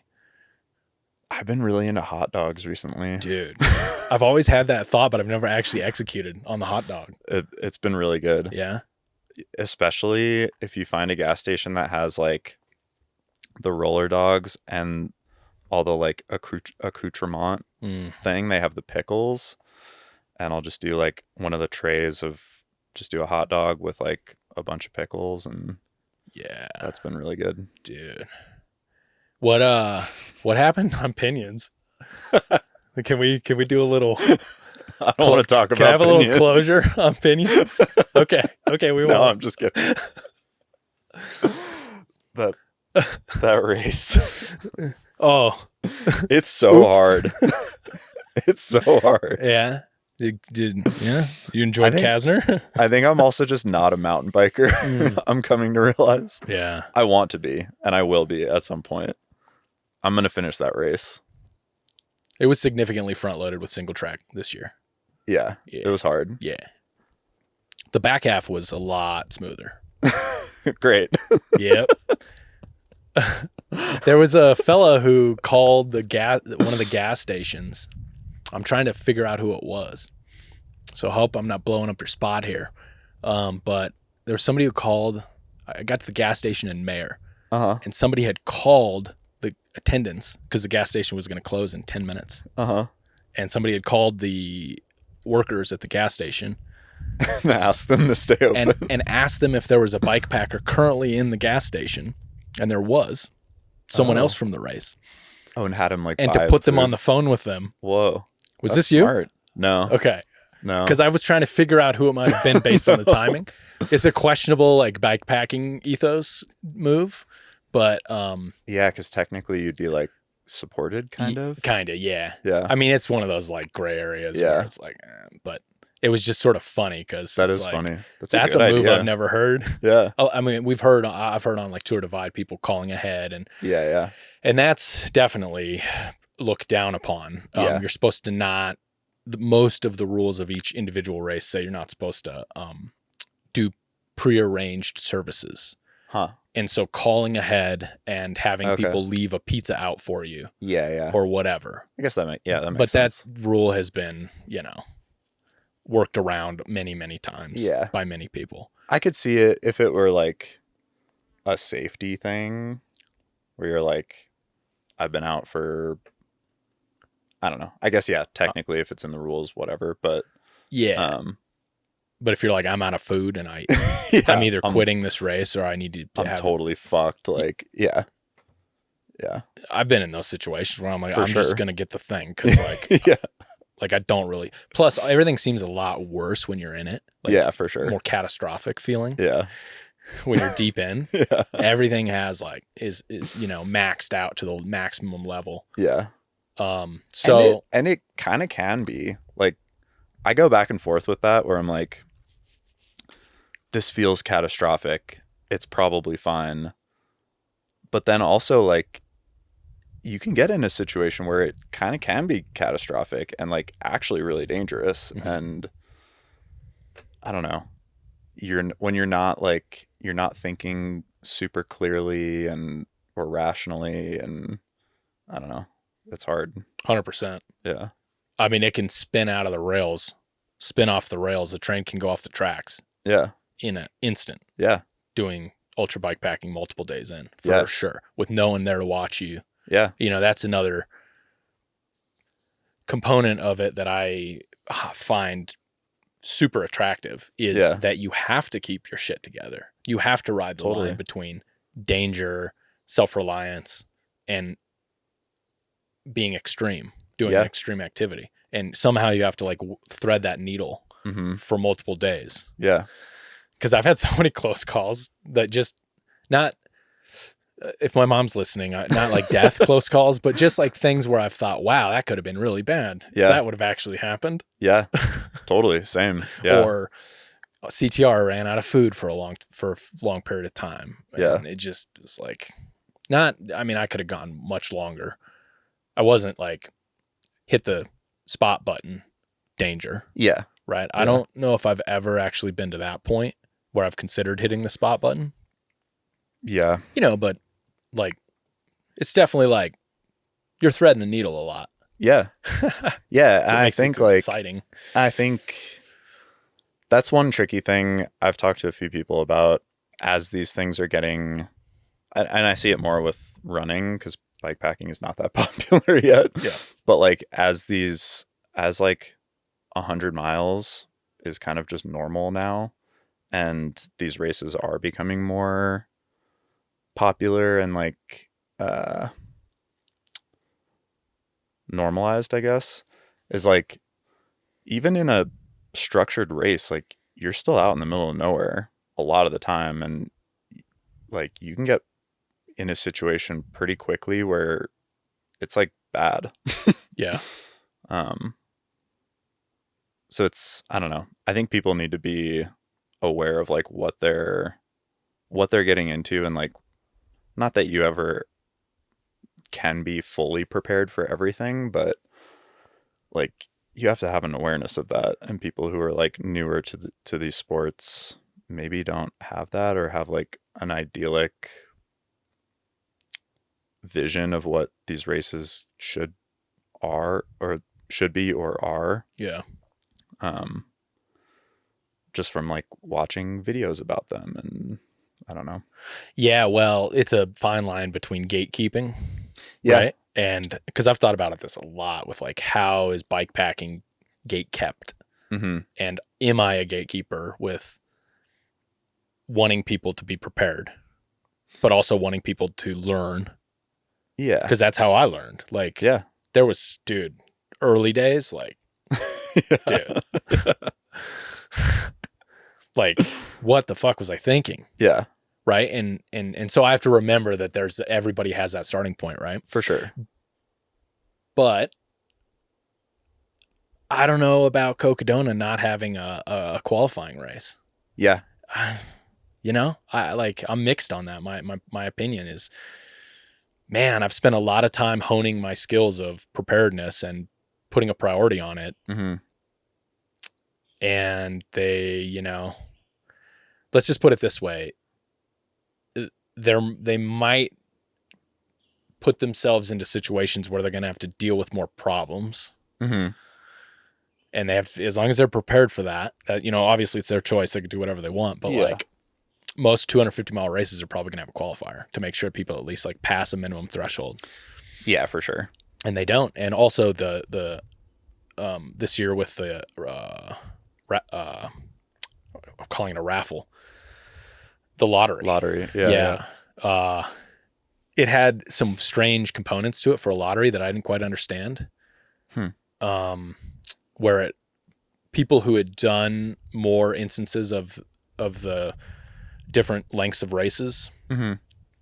got higher priority on the lottery. Oh, interesting. I didn't know that. Yeah, so which is sort of opposite of every other like let's take another lottery system, for example. Like hunting has a lottery system where if you haven't been selected in a certain number of years, you get a higher priority. Right. Because the idea is like people who weren't able to get in and experience it can get in and experience it. And so this was like the opposite sort of incentive system. Huh. Just sort of a unique approach. Maybe it was because they wanted to keep that, totally speculating here.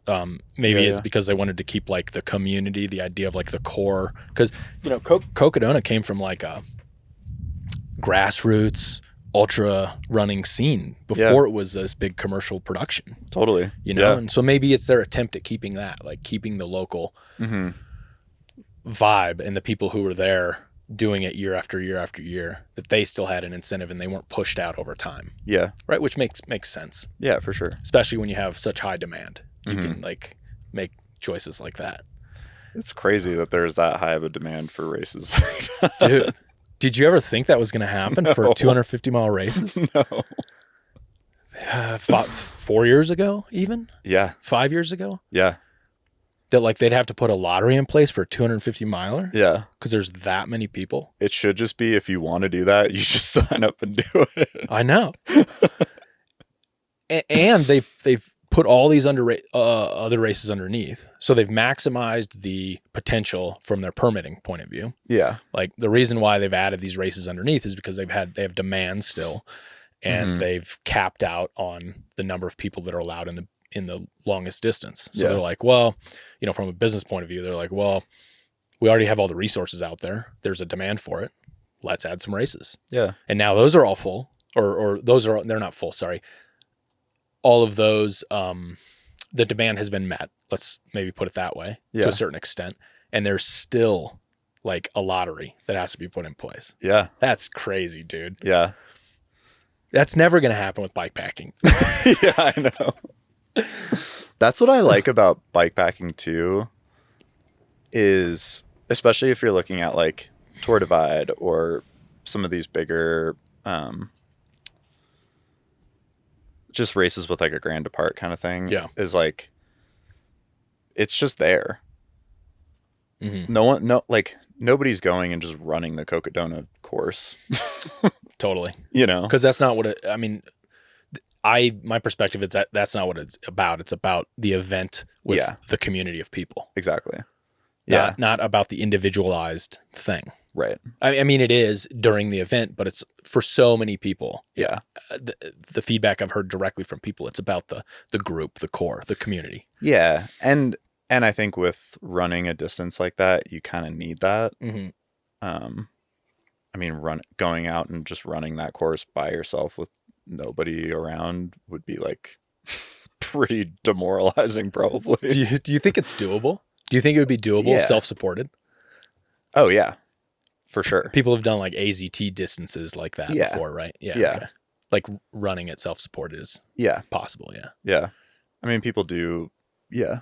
There's self-supported records for everything. Yeah. That's amazing PCT. To me on foot. Yeah. Because the distances between water sources. It's insane. And carrying that stuff on a bike is so much easier than totally on your back running. Totally, dude. Yeah. Yeah. Carrying 5 liters of water on your back. Yeah. Or 6. Yeah. For 50, 100 miles. Yeah. At a time. Yeah. Just nukes your feet. Yeah. Everything. Yeah. It's gnarly. Yeah. I wouldn't want to do that. Let's take a break. I got to pee. Okay. Same. Break time. I think this is something that we can definitely relate. When I was listening to your episode, it was the Everyday Ultra with Joe. What's his last name? Joe Corcione. Corcione. Yeah. Yeah. Really good episode. So folks listening, go back and listen to that. You go into some pretty good detail on that. But one of the things that I remember from that episode was sort of like how the drinking and the alcoholism sort of like slowly builds over years and years and years. And all of a sudden you have a moment where you look back and you're like, what, how did that happen? Yeah. it definitely happened for me over a period of probably 15 years, 20 years, Yeah. where in college it was all fun and games. Yeah. It was an asset for me. It made me extremely personable, life of the party, right? Like Yeah. I could Totally. own a room. Mm-hmm. Uh, I have some very great memories tied to it, right? Yeah. And then there was a slow transition where it's like I didn't want the party to leave, but the party left. Yeah. And I And was then still just trying to like hold on to that same thing. and then slowly the party is just at your house by yourself. Yep. Yeah. Yeah. And then it became a cycle of work and drinking and work and drinking, functional alcoholic sort of thing. Yeah. And you know, I have a clear lineage of alcoholism, Mm-hmm.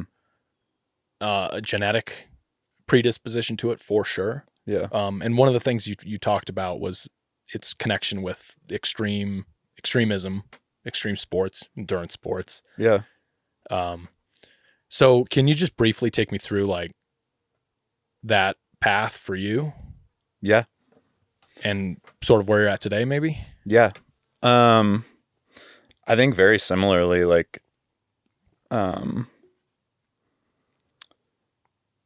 yeah, it never, obviously, you know, like partied in school and stuff was always like, I don't know, just experimental with things like that.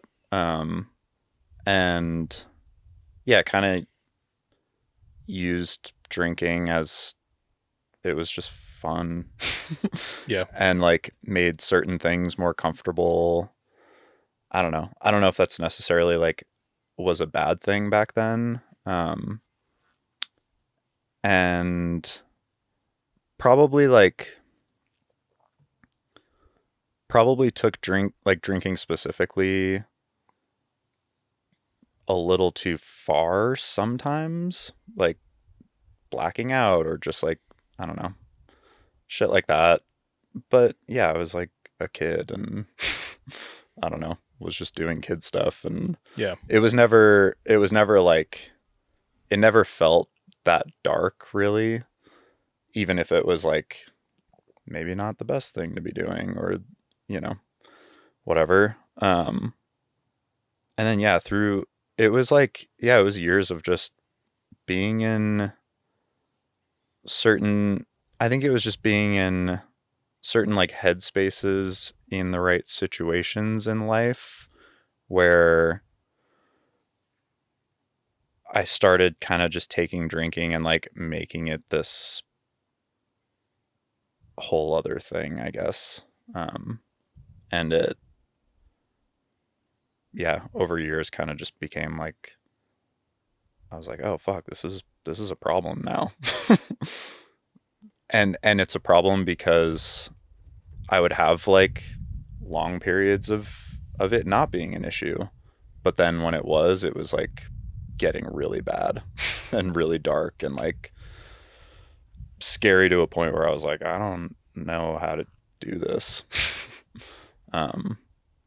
And yeah, and I think what I've kind of come to realize, I guess, is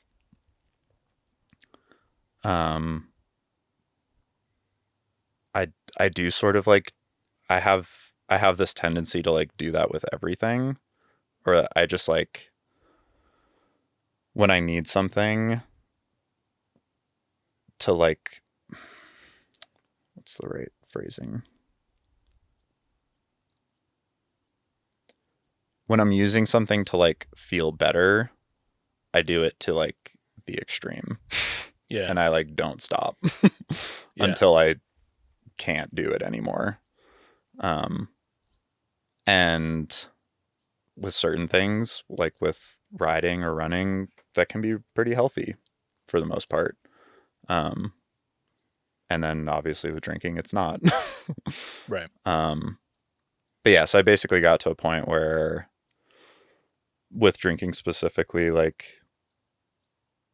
it probably, I mean, on the spectrum, it wasn't as bad as like I've, experienced a lot of other people's stories just through AA and like all this stuff. Like it wasn't as bad as a lot of that, but it was bad enough to where it was not sustainable. Yeah. Yeah, kind of had a relationship implode, and just was like realizing that that wasn't what I wanted or how I wanted my life to be. Like these waves of feeling really great and not drinking, and then feeling really bad and drinking a ton, and yeah, kind of sat down and was like, all right, let's figure this shit out. And it took, yeah, a couple of years probably until I felt like I was at a good enough place to actually change things, I guess. Yeah, to take action. Did you Yeah. try to quit multiple times and then relapse?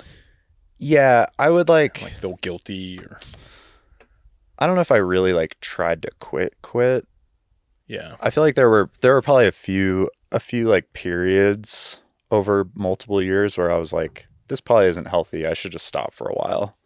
But was never like, I'm an alcoholic. This needs to stop forever. And like legitimately tried to do that.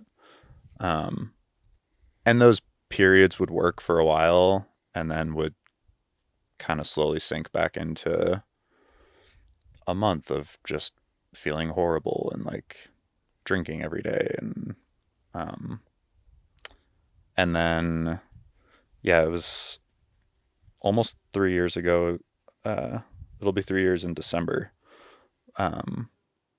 Was just like, yeah, had a few kind of like life things move around, and yeah, ended up just going and I did like a month-long outpatient rehab stint. Yeah. Up in Portland, like stayed with my parents and was like, I'm going to not work and just focus on this. And I think it was like partially the intention of it, like intentionally being like, I'm going to go focus on this thing and like learn as much as I can and just like, yeah, have the time to like reflect on what this means and all that. And learned a ton in that program about drinking, but then also just about my personality and like how I operate. And I think that was probably the biggest thing, was realizing like my tendencies as a person and my personality, and how I can like use like this obsessive behavior that I just have outside of alcohol too, to like be productive and like have a healthy life. It's a superpower. It is. It's a weapon. It is. Right? Totally. If it's used in the right way. Yeah. I totally feel the same way. Yeah. And I think it just takes being in the right situation and at the right time and in the right headspace and everything to like just realize those things for yourself and see. And then also after that, like putting in enough time to start to see those things change was huge. Like it was one thing for me to, be in Portland for a month and be like, oh wow, I'm an obsessive person. I need to like, pour that obsessive energy into things that are healthy and productive. But it was probably like the 6 months to a year of like actually putting that into practice and seeing those things play out in a really positive way that kind of sold me on it. Yeah. Did you ever have, when you were in recovery or within the last few years, I guess, post quitting drinking, did you ever have dreams or nightmares where you woke up and you thought you had drank? Oh yeah, It happened to me all the time. all the time for the first 2 years. Yeah, yeah. And, I really don't think about it much anymore. and it's 3 years, you said? Yeah. Almost It'll be- 3. Yeah, Yeah. yeah. I had like a couple of mornings where I woke up and was just like, "Fuck, how did I fuck this up again?" Isn't that wild? And it feels so real. Yeah. Yeah, And like all the feelings associated with it, the shame and the guilt, yeah, all flooded back in for me yeah, until I realized that I didn't do that thing I thought I did. yeah, It was so bizarre. yeah. I think your brain, our brains, are really good at like tricking us and like, I don't know. Yeah. Yeah.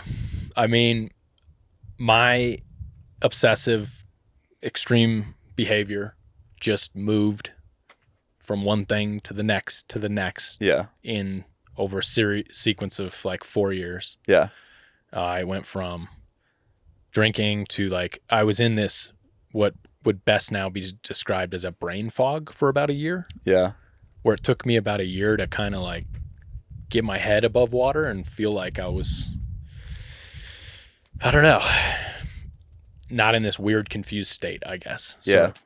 Well, there's a lot of like science that shows that like your brain actually changes a lot. Like your brain chemistry changes a lot. Yeah. You're pickling your brain Yeah, with poison. yeah, And one of the, I started drinking and partying pretty early, and it was just kind of a through line. mm-hmm. So like, 15 years old. Yeah, And then it was sort of a through line until 30 something. yeah, So this is like I've now, it's been 2013. oh shit, Yeah. I haven't had no alcohol That's since awesome. 2013. congrats. That's huge. Yeah, thanks. But I at this point I don't feel like it's like I'm counting the days anymore. Yeah, It's yeah. like life is that life was such a different Yeah, part of my life, right? yeah, I still do hold like shame. I do have shame from like some things that I did, yeah, for sure. from the person that I was, just stuff that I'm just embarrassed about, Yeah, like blackout embarrassed stuff. yeah, And it is what it is at this point. Like, just can't really go back, yeah,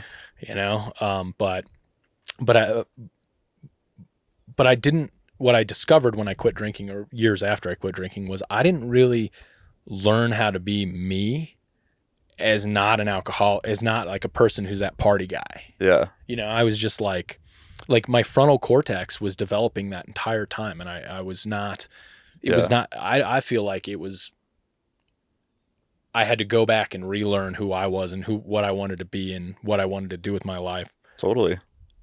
Like in my 30s, Yeah, right? I just sort of been like, cause I was, let's see. I was like 30. Yeah. 29 or 30 yeah, at that time. And, yes, same, pretty much. really? Yeah, Yeah. And that was the most confusing part, I guess, for me, was like the realization that, well, immediately afterwards, what happened is I had a complete turning off of the emotional valve. mm-hmm. So when I would drink, I would it was very easy for me to become emotional, and like I would be like the I love you man guy. Yeah, Like hugging everybody and very like jovial and just a very loving guy. I wasn't like an angry drunk guy. yeah, Right? yeah, And that just completely stopped. Like I didn't know how to show emotions. Like the Welsh/Irish person inside of me from, my lineage is like, okay, you're going to not show anything. You're going to be this like stone cold person now. Like the only way you can show emotion is with this medicine that you are taking. yeah, It's probably not the right word, but that's what it seemed like. Right. And so there was a process of like, I'm shut down emotionally for 3 years, and I'm married. yeah. Dude, I was You know? just having this conversation with someone yesterday. Um, I've been in like kind of a similar, like had the same realization and like, yeah, just noticed the same things with myself. I was like, it's, it's kind of bizarre. Like you get sober and like my grandpa died last year and I was just like, damn, that's crazy. Yeah. There was like nothing. And I was like, I feel like I should feel really sad. So, I mean, yeah, did you feel like guilty that you didn't feel sad? Yeah. Yeah. Yeah. Yeah, it's weird, huh? Yeah. I Yeah. don't know. Yeah. Yeah, I don't know what that is exactly. Like what's chemically happening or if it is just that like yeah, we became so used to this like drinking being the thing that would kind of like unlock that in Yeah. ourselves. Yeah. That you're like kind of having to relearn how to do that. Totally. I think I'm still relearning how to do it, Yeah, you know, for however sure. many years later now, 13 years later or something like that. Yeah. Right? Definitely in the relationship I had to relearn it. Definitely. Yeah. Because there was like a different guy. Yeah. In fact, I had a like whole Disky Willen. That was my name. Whiskey Dylan. It's like a play on Whiskey Dylan. Disky Willen was the guy who would show up, you know? Yeah. Like it was like an alter ego. Yeah. Disky Willen was the fun guy, you know, to like party with. Yeah. And then, yeah, so I don't know. I mean, I leaned into like the accepting that was just the way that I was going to be Mm-hmm. for a little while. Like that, I don't need to feel shame for like not feeling bad. That, yeah, I'm sort of like an objective guy anyway. Mm-hmm. Like I don't like very objective about a lot of things, and Yeah. so I was like, I'm going to embrace that and lean into that a little bit more. Yeah. But it definitely had to, yeah, I had to like sort of relearn, like kind of like who did I want to be? What did I want to do? What brings me joy? Because I just kind of been floating up to that point, like going Yeah. with the flow of life. Yeah. Right. And it had been working for me. That was the thing. Like Yeah.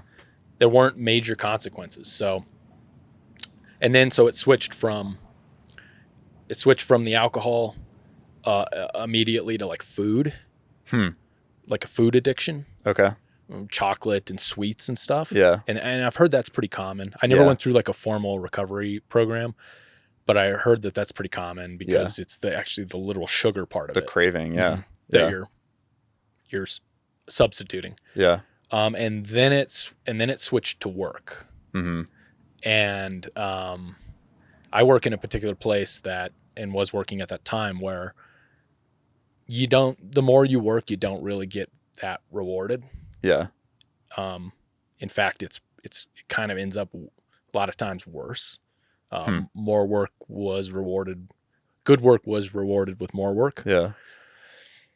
And so that can be abused like that. For sure. You know, I wasn't the CEO of some company that was making hundreds of millions of dollars, right? Yeah. I was like working for the man, and like, you know, that's not the best place sometimes to do that, because it'll just be like, all right, you can do everything then. Yeah. And not get paid anymore. This person clearly wants to work a lot. Right. Yeah. Right. And so that did get abused, right? And I had to go through this whole process of like, oh man, how do I find moderation? This is the magic, moderation. Yeah. The magic word, the unicorn off in the distance that my personality type and maybe your personality type struggle achieving. Yeah. Moderation. Yeah. In anything in life. For sure. Yeah. And so every day I wake up and I'm like, how do I try to moderate a little bit today with the things? Yeah. Because I'll go all the way and then I'll just be like, I'm done. I got to stop. I'm over it. Yeah. Yeah. Oh, it's Pull the plug. a constant. Yeah. I think I'm in exactly the same way. I think I've just had to become much more aware of like picking like little things to kind of keep track of throughout the week or month or whatever. And when I start to see things like that slipping more and more, I'm like, okay, I need to dial back the riding or dial back the running training. And like, I don't know. Yeah, it's like there are so many other like aspects to just making it through a day that kind of just need to happen.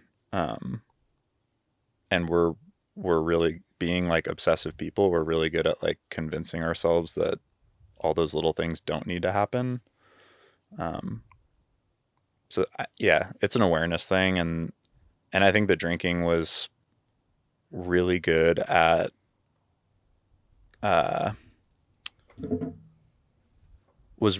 like making it so that I didn't have to think about all those little things. Yeah. You know? Yeah. But now that I'm like just conscious and like aware all the time, I'm like, okay, it's like becoming easier and easier to like, yeah, just keep track of stuff and be more intentional with making sure that I do laundry and like, you know, like Yeah. go grocery shopping and like shit like that. Yeah. Do you have like guilt? Do you have like waves of guilt? Like almost indescribable, like not like, do you just feel guilty easier? Yeah. For things that probably you shouldn't feel guilty about? I get that all the time. Yeah. I think I'm just like that. Okay. With or without drinking. Okay. Like you're like, oh God, what did I do? Did I say the right thing? Or did I offend that person? Or kind of, I mean, I have a tendency to spiral about that stuff. I think it's like, for me, I've gotten less,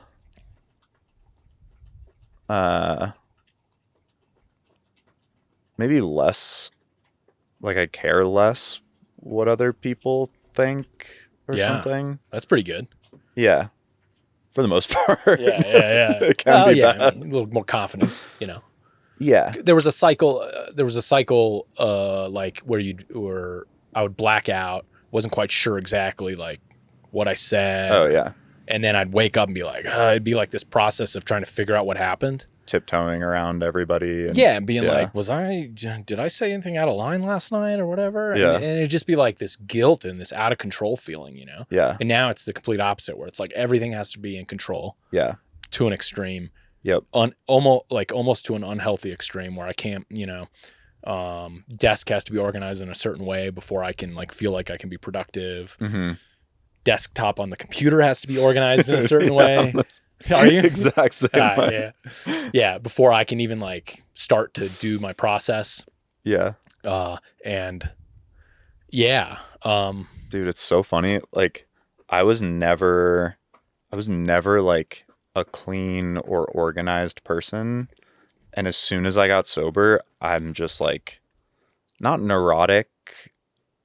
Like it's not all the time, but when I do get in like these weird little neurotic like bits, I'm like, oh, I gotta have all my camera stuff organized in the right way and like put like things put away in the house so I know where everything is. And yeah, it's bizarre. Yeah. I think this is so natural though. That's the thing. I don't think this is like a drawback. I think this is an asset. Totally. Right. And I think this has evolutionary traits tied into it. For sure. Preparedness, like when it has to do with gathering resources, in this case, that's stuff that helps you gather resources, which is money. Now it's the equivalent of money, but back in the day, hunter-gatherer, it's going to be like food. Like you got to have all your spears and your tools and your weapons and everything ready to go, or like you're not going to be able to feed or you just die. Right. So it's like deeply rooted in like our genetics, our biology, right? And like I feel like if I embrace that idea, it's fine. It's like, it's just the way I am, and that's how we get through the day. Yeah. On to the next day, right? And you wake up and you do it the next day. Totally. Because alcohol is really this thing that came in post that development, the human Mhm. development, and sort of like screwed it all up. Like Yeah. from my perspective, it's sort of like created other habits that may be in conflict with that biological development, you know? For So, sure. Yeah. Yeah, I just don't like to see the whole thing as like I'm a victim of this thing, right? Yeah. Like, Yeah, for sure. if I frame all of these habits, a lot of people frame these things as victims and crutches, and they become victims, and this is a crutch, and I have to deal with this every day. And I just try to stay out of that trap with this whole thing. This is actually an asset. Yeah. This makes you who you are now. Like, Yeah. and look at what it's done. Yeah, from an outsider's perspective, your path is accelerating. Your career is accelerating. Thanks. Yeah. Yeah, like you're on a trajectory that's incredible. Thanks. A successful trajectory, right? Yeah. And I think like seeing that kind of play out in real time through sobriety it's like every day that things like work out while being sober, I'm like, well, I'm bought in twice as much as I was yesterday. Like, this is still working. So yeah. The question is in a parallel universe, like, yeah. do you think it would have been the same end goal if you still would have been doing the same thing and being the same guy that you were? 100% no. Yeah. Yeah. You know, and you're not self-medicating anymore. You're not like pulling yourself down. Yeah. You know, that's like what I know that's what I was doing. Definitely. For sure. And the moment that fog cleared, Mm-hmm. I was like, what am I doing here? Why am I working for this place? Yeah. This is bullshit. Yeah. This person's taking advantage of me. Yeah. I can be better than this. Yeah. And a year later, I was in a different career. Yeah. You know? Things just become so much clearer, I think, just in general. Yeah. Yeah. Yeah. Well, I'm glad you're, I mean, there's so much like to go too, Yeah. you know? Yeah. And the one thing I did, the overarching theme that I found over the last decade or so has been, especially to bring it back to endurance sports, endurance stuff, both high intensity stuff. So when you get your heart rate up and keep your heart rate up for a certain amount of time, Mm-hmm. that state that you're in, at least for me, gives me all the confidence I had when I was buzzed and drinking without any of the negative lack of inhibitions. Yeah. It's like I don't want to drink or do anything anymore because that state is the best state that's available to me. Yeah. And that's why I keep going back to this Mm-hmm. endurance in like lifestyle, I guess. And it's a state that shows you like how much more you can do. Yeah. Like, it shows you possibilities, which is really cool. Like, yeah, because the cool and the hard thing with the endurance stuff is you can always just go further, or you can go, you can always do more. Yep. Right. And that's not a bad thing, I think, for the most part. And yeah, having that like mindset when you go out for a ride is like, it just lets you see, it lets you put like that much more energy into it and see how much more you can get out. Yeah. Which is cool. It has a dark side though, dude. For sure. You talked a little bit about this on that podcast, but yeah. I mean, so like, I think the definition of addiction or being an addict is if you're doing something and it's having a negative consequence on your life. Yeah. That's like the general whatever. Yeah. So like, yeah, definitely. There's like you know, I've seen it happen where it's affected relationships or Oh yeah. physically, Mm-hmm. people going too hard or whatever. Yeah. I used to do the trainer so hard that I'd send myself into ocular migraines. My God. I'd go like temporarily blind after I got off the trainer. Yeah. Dude, the first time that happened, I thought something like broke.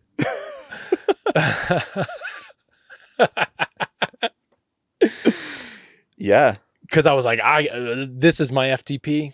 I'm gonna do this FTP, Yeah. and I would just push it too hard Yeah. and be like, give me a bucket. I gotta throw up. Yeah.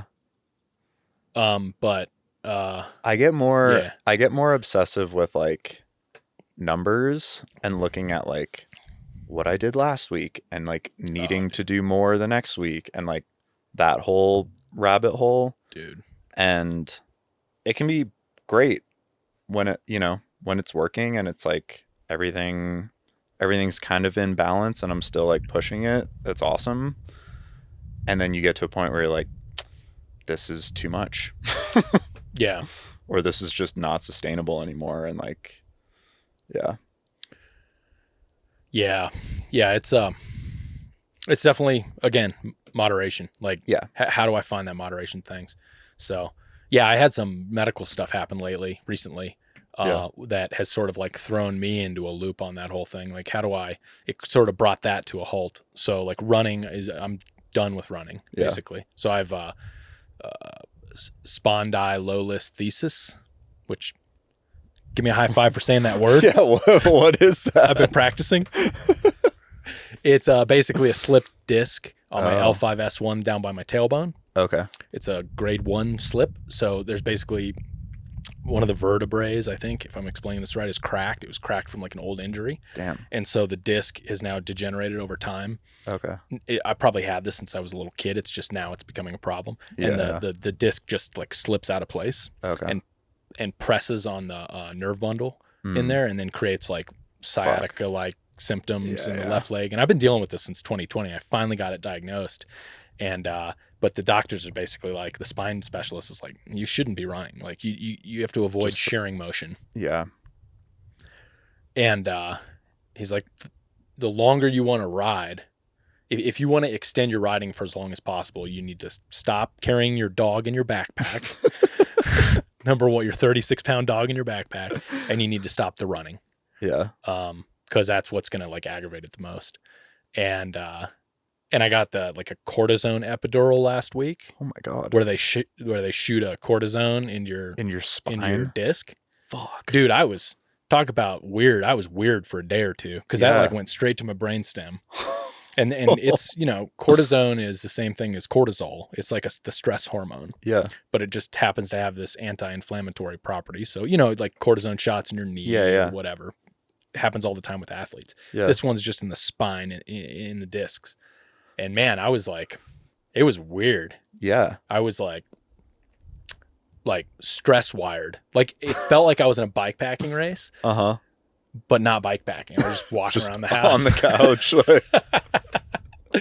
That sounds terrible. My wife, Jess was just like, dude.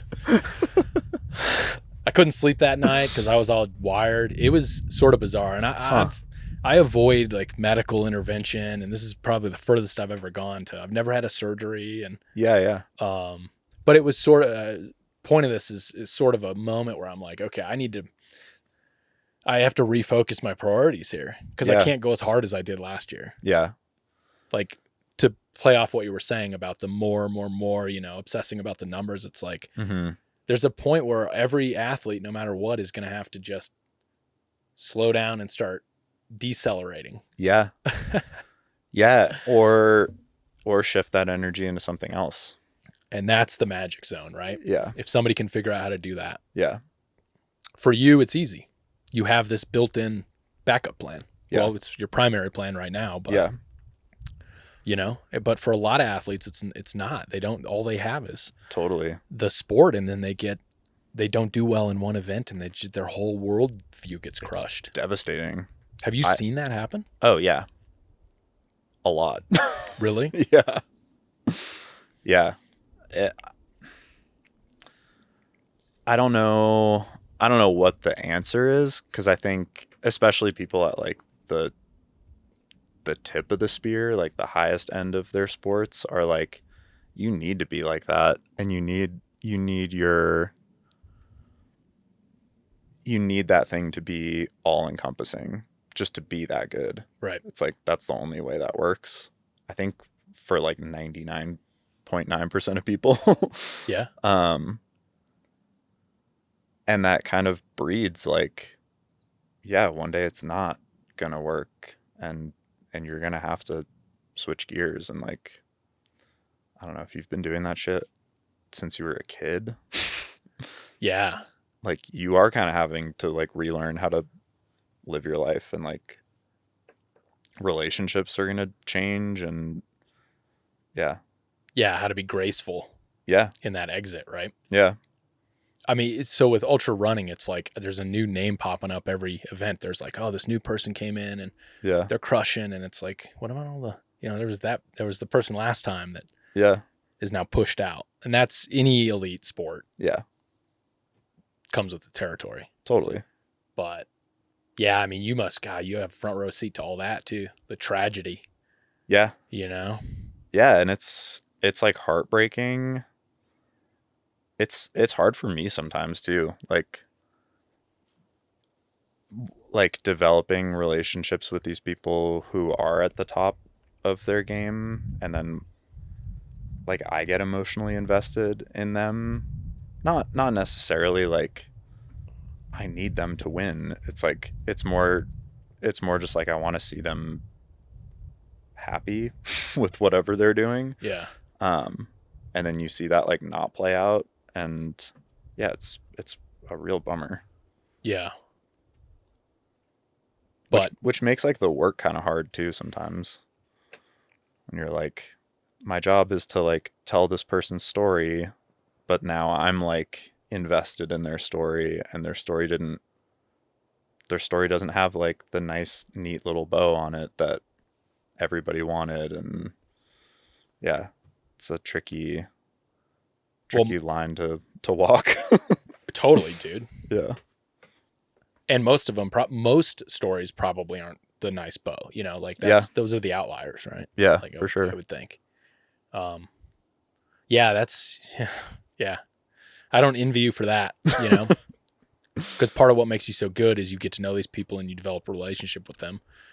And you're able to capture what their story in an image or in a film or video. Mm. So, yeah, I don't know, man. But I don't know. I think at the end of the day, it's like, it's an evolving thing, and that kind of just becomes part of it, I guess. Yeah, you probably get pretty good at it. How many years you been doing this now? Like professionally, how many years? Full time? Yeah. Almost 5 years, I think. Last 5 years? 4 or 5 years? Yeah. Yeah. Cool. You've learned so much, man. There's so much further to go too. Yeah. I have a couple like bonus questions for you. Yeah. So, and then we'll wrap up. So this has to do with like sort of the lessons from the elite athletes, mm-hmm. Over time. So if I dropped you into an aid station, could you identify the eventual winner before the race was over? So like what would you be looking for in a person to know that they were going to be successful? What are the traits? What kind of race? Let's say 100-mile ultra running race. 100-mile. I think this is probably true for like hundreds or 200s even. Anyone who's like obviously like running well, but then is like still maintains like normal personable like interactions with people. Like if someone comes in with their crew and is like talking to people in a nice like thoughtful way, that's a good sign. They're not self-destructing. Yeah. Yeah, or just like Yeah. it's like when people start to shut down and are really quiet Mm, coming in, like you can tell things are not gonna. That usually doesn't turn around. totally. Yeah. Sometimes it does, but Right.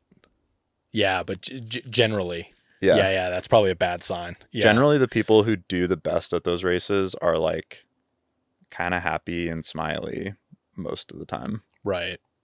At least like in those public quick interactions. Yeah. Interesting. What's the closest call you've had or issue or disaster while filming? While filming? Yeah. Or shooting photography. Probably the worst thing. It wasn't a close call, it was a call.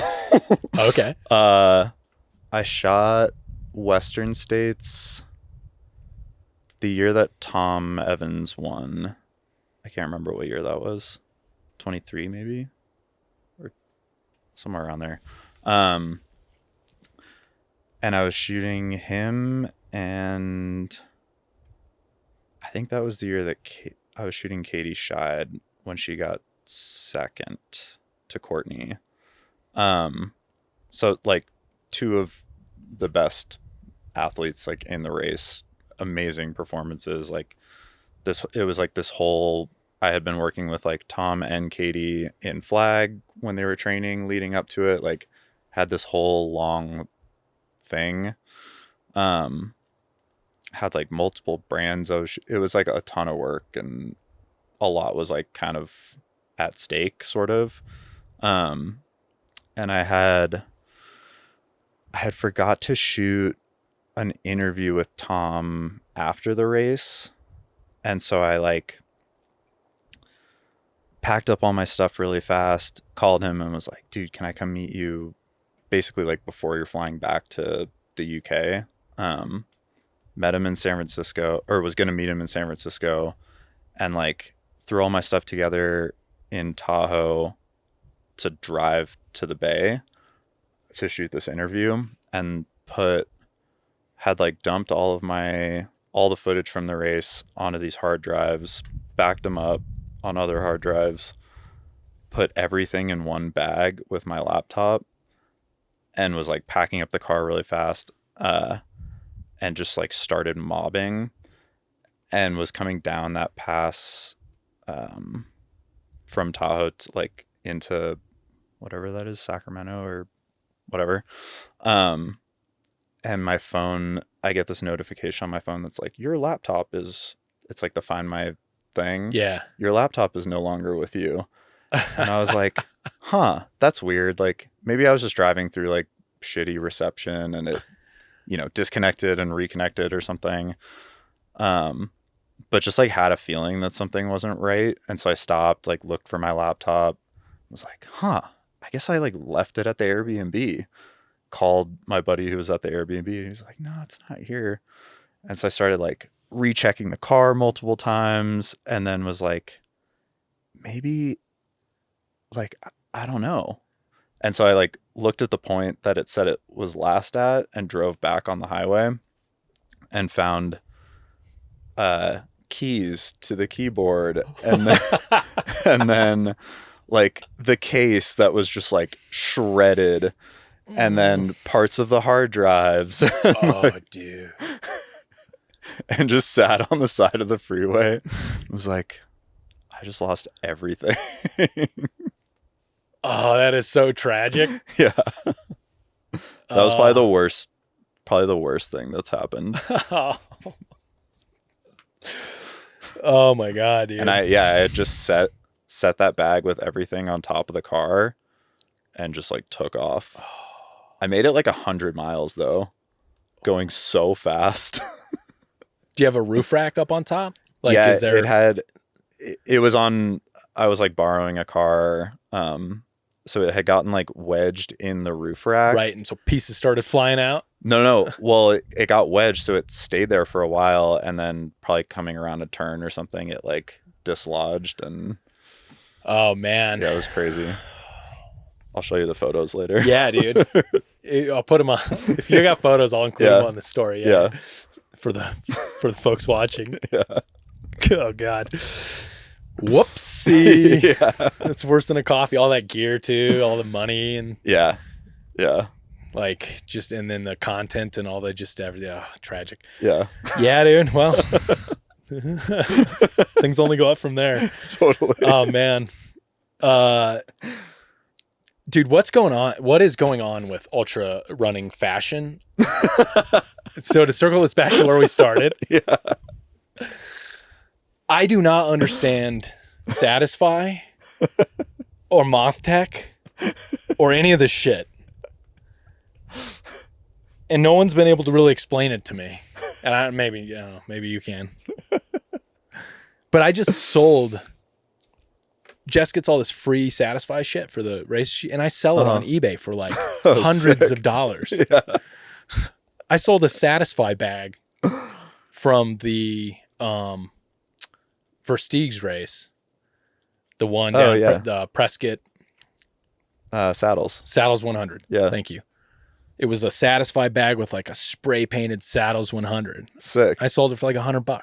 That's awesome. I was like, I don't want this tote bag, but somebody wants it for $100. Yeah. What the fuck is wrong with this economy? I don't understand the Satisfy economy. I should just start making like knockoff stuff and selling it on eBay. Dude.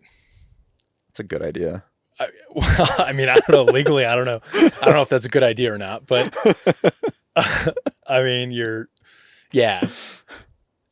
The best part about your one video, to call back to the very beginning, your video with the fishnet thing outfit and the leather, was like, you had the nipple. You had the close up with the nipple shot for the ladies. The comments, dude. I wish I could pull it up if we had a producer. The comments on that were like I have to, hide all the women in my life from this post. Because you're over there modeling this stuff. It's hilarious. I'm glad we got to the bottom of that mystery. But no, I don't know. Satisfy, I just don't get it, dude. I don't get the Moth Tech. I don't understand how somebody can put holes in a shirt and call it like strategic ventilation and then sell the shirt for $175. Yeah. I think there's like a lot you can talk about with like maybe Satisfy specifically, but like also Nike and like all these other brands that are kind of doing, I don't know, a similar thing where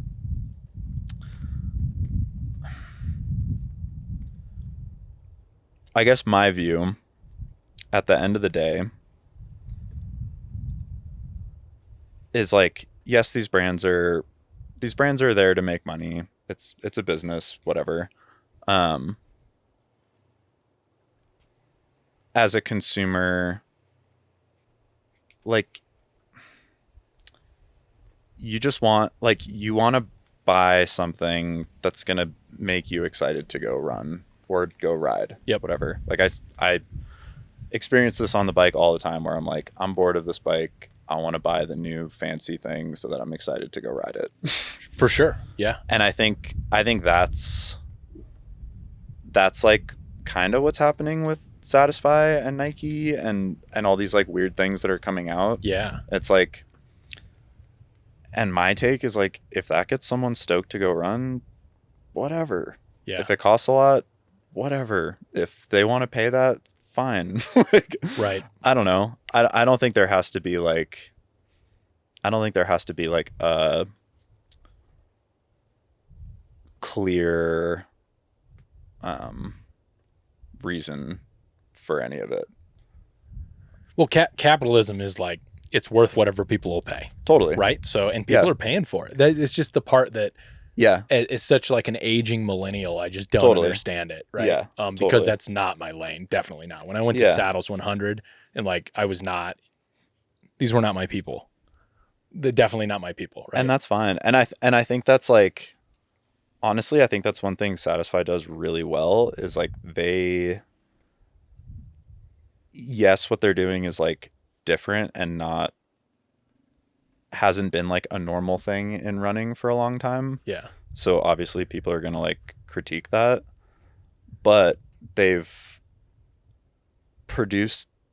like built something that has allowed like this whole other demographic of people to like get into the sport because they're interested in the fashion side of it. Totally.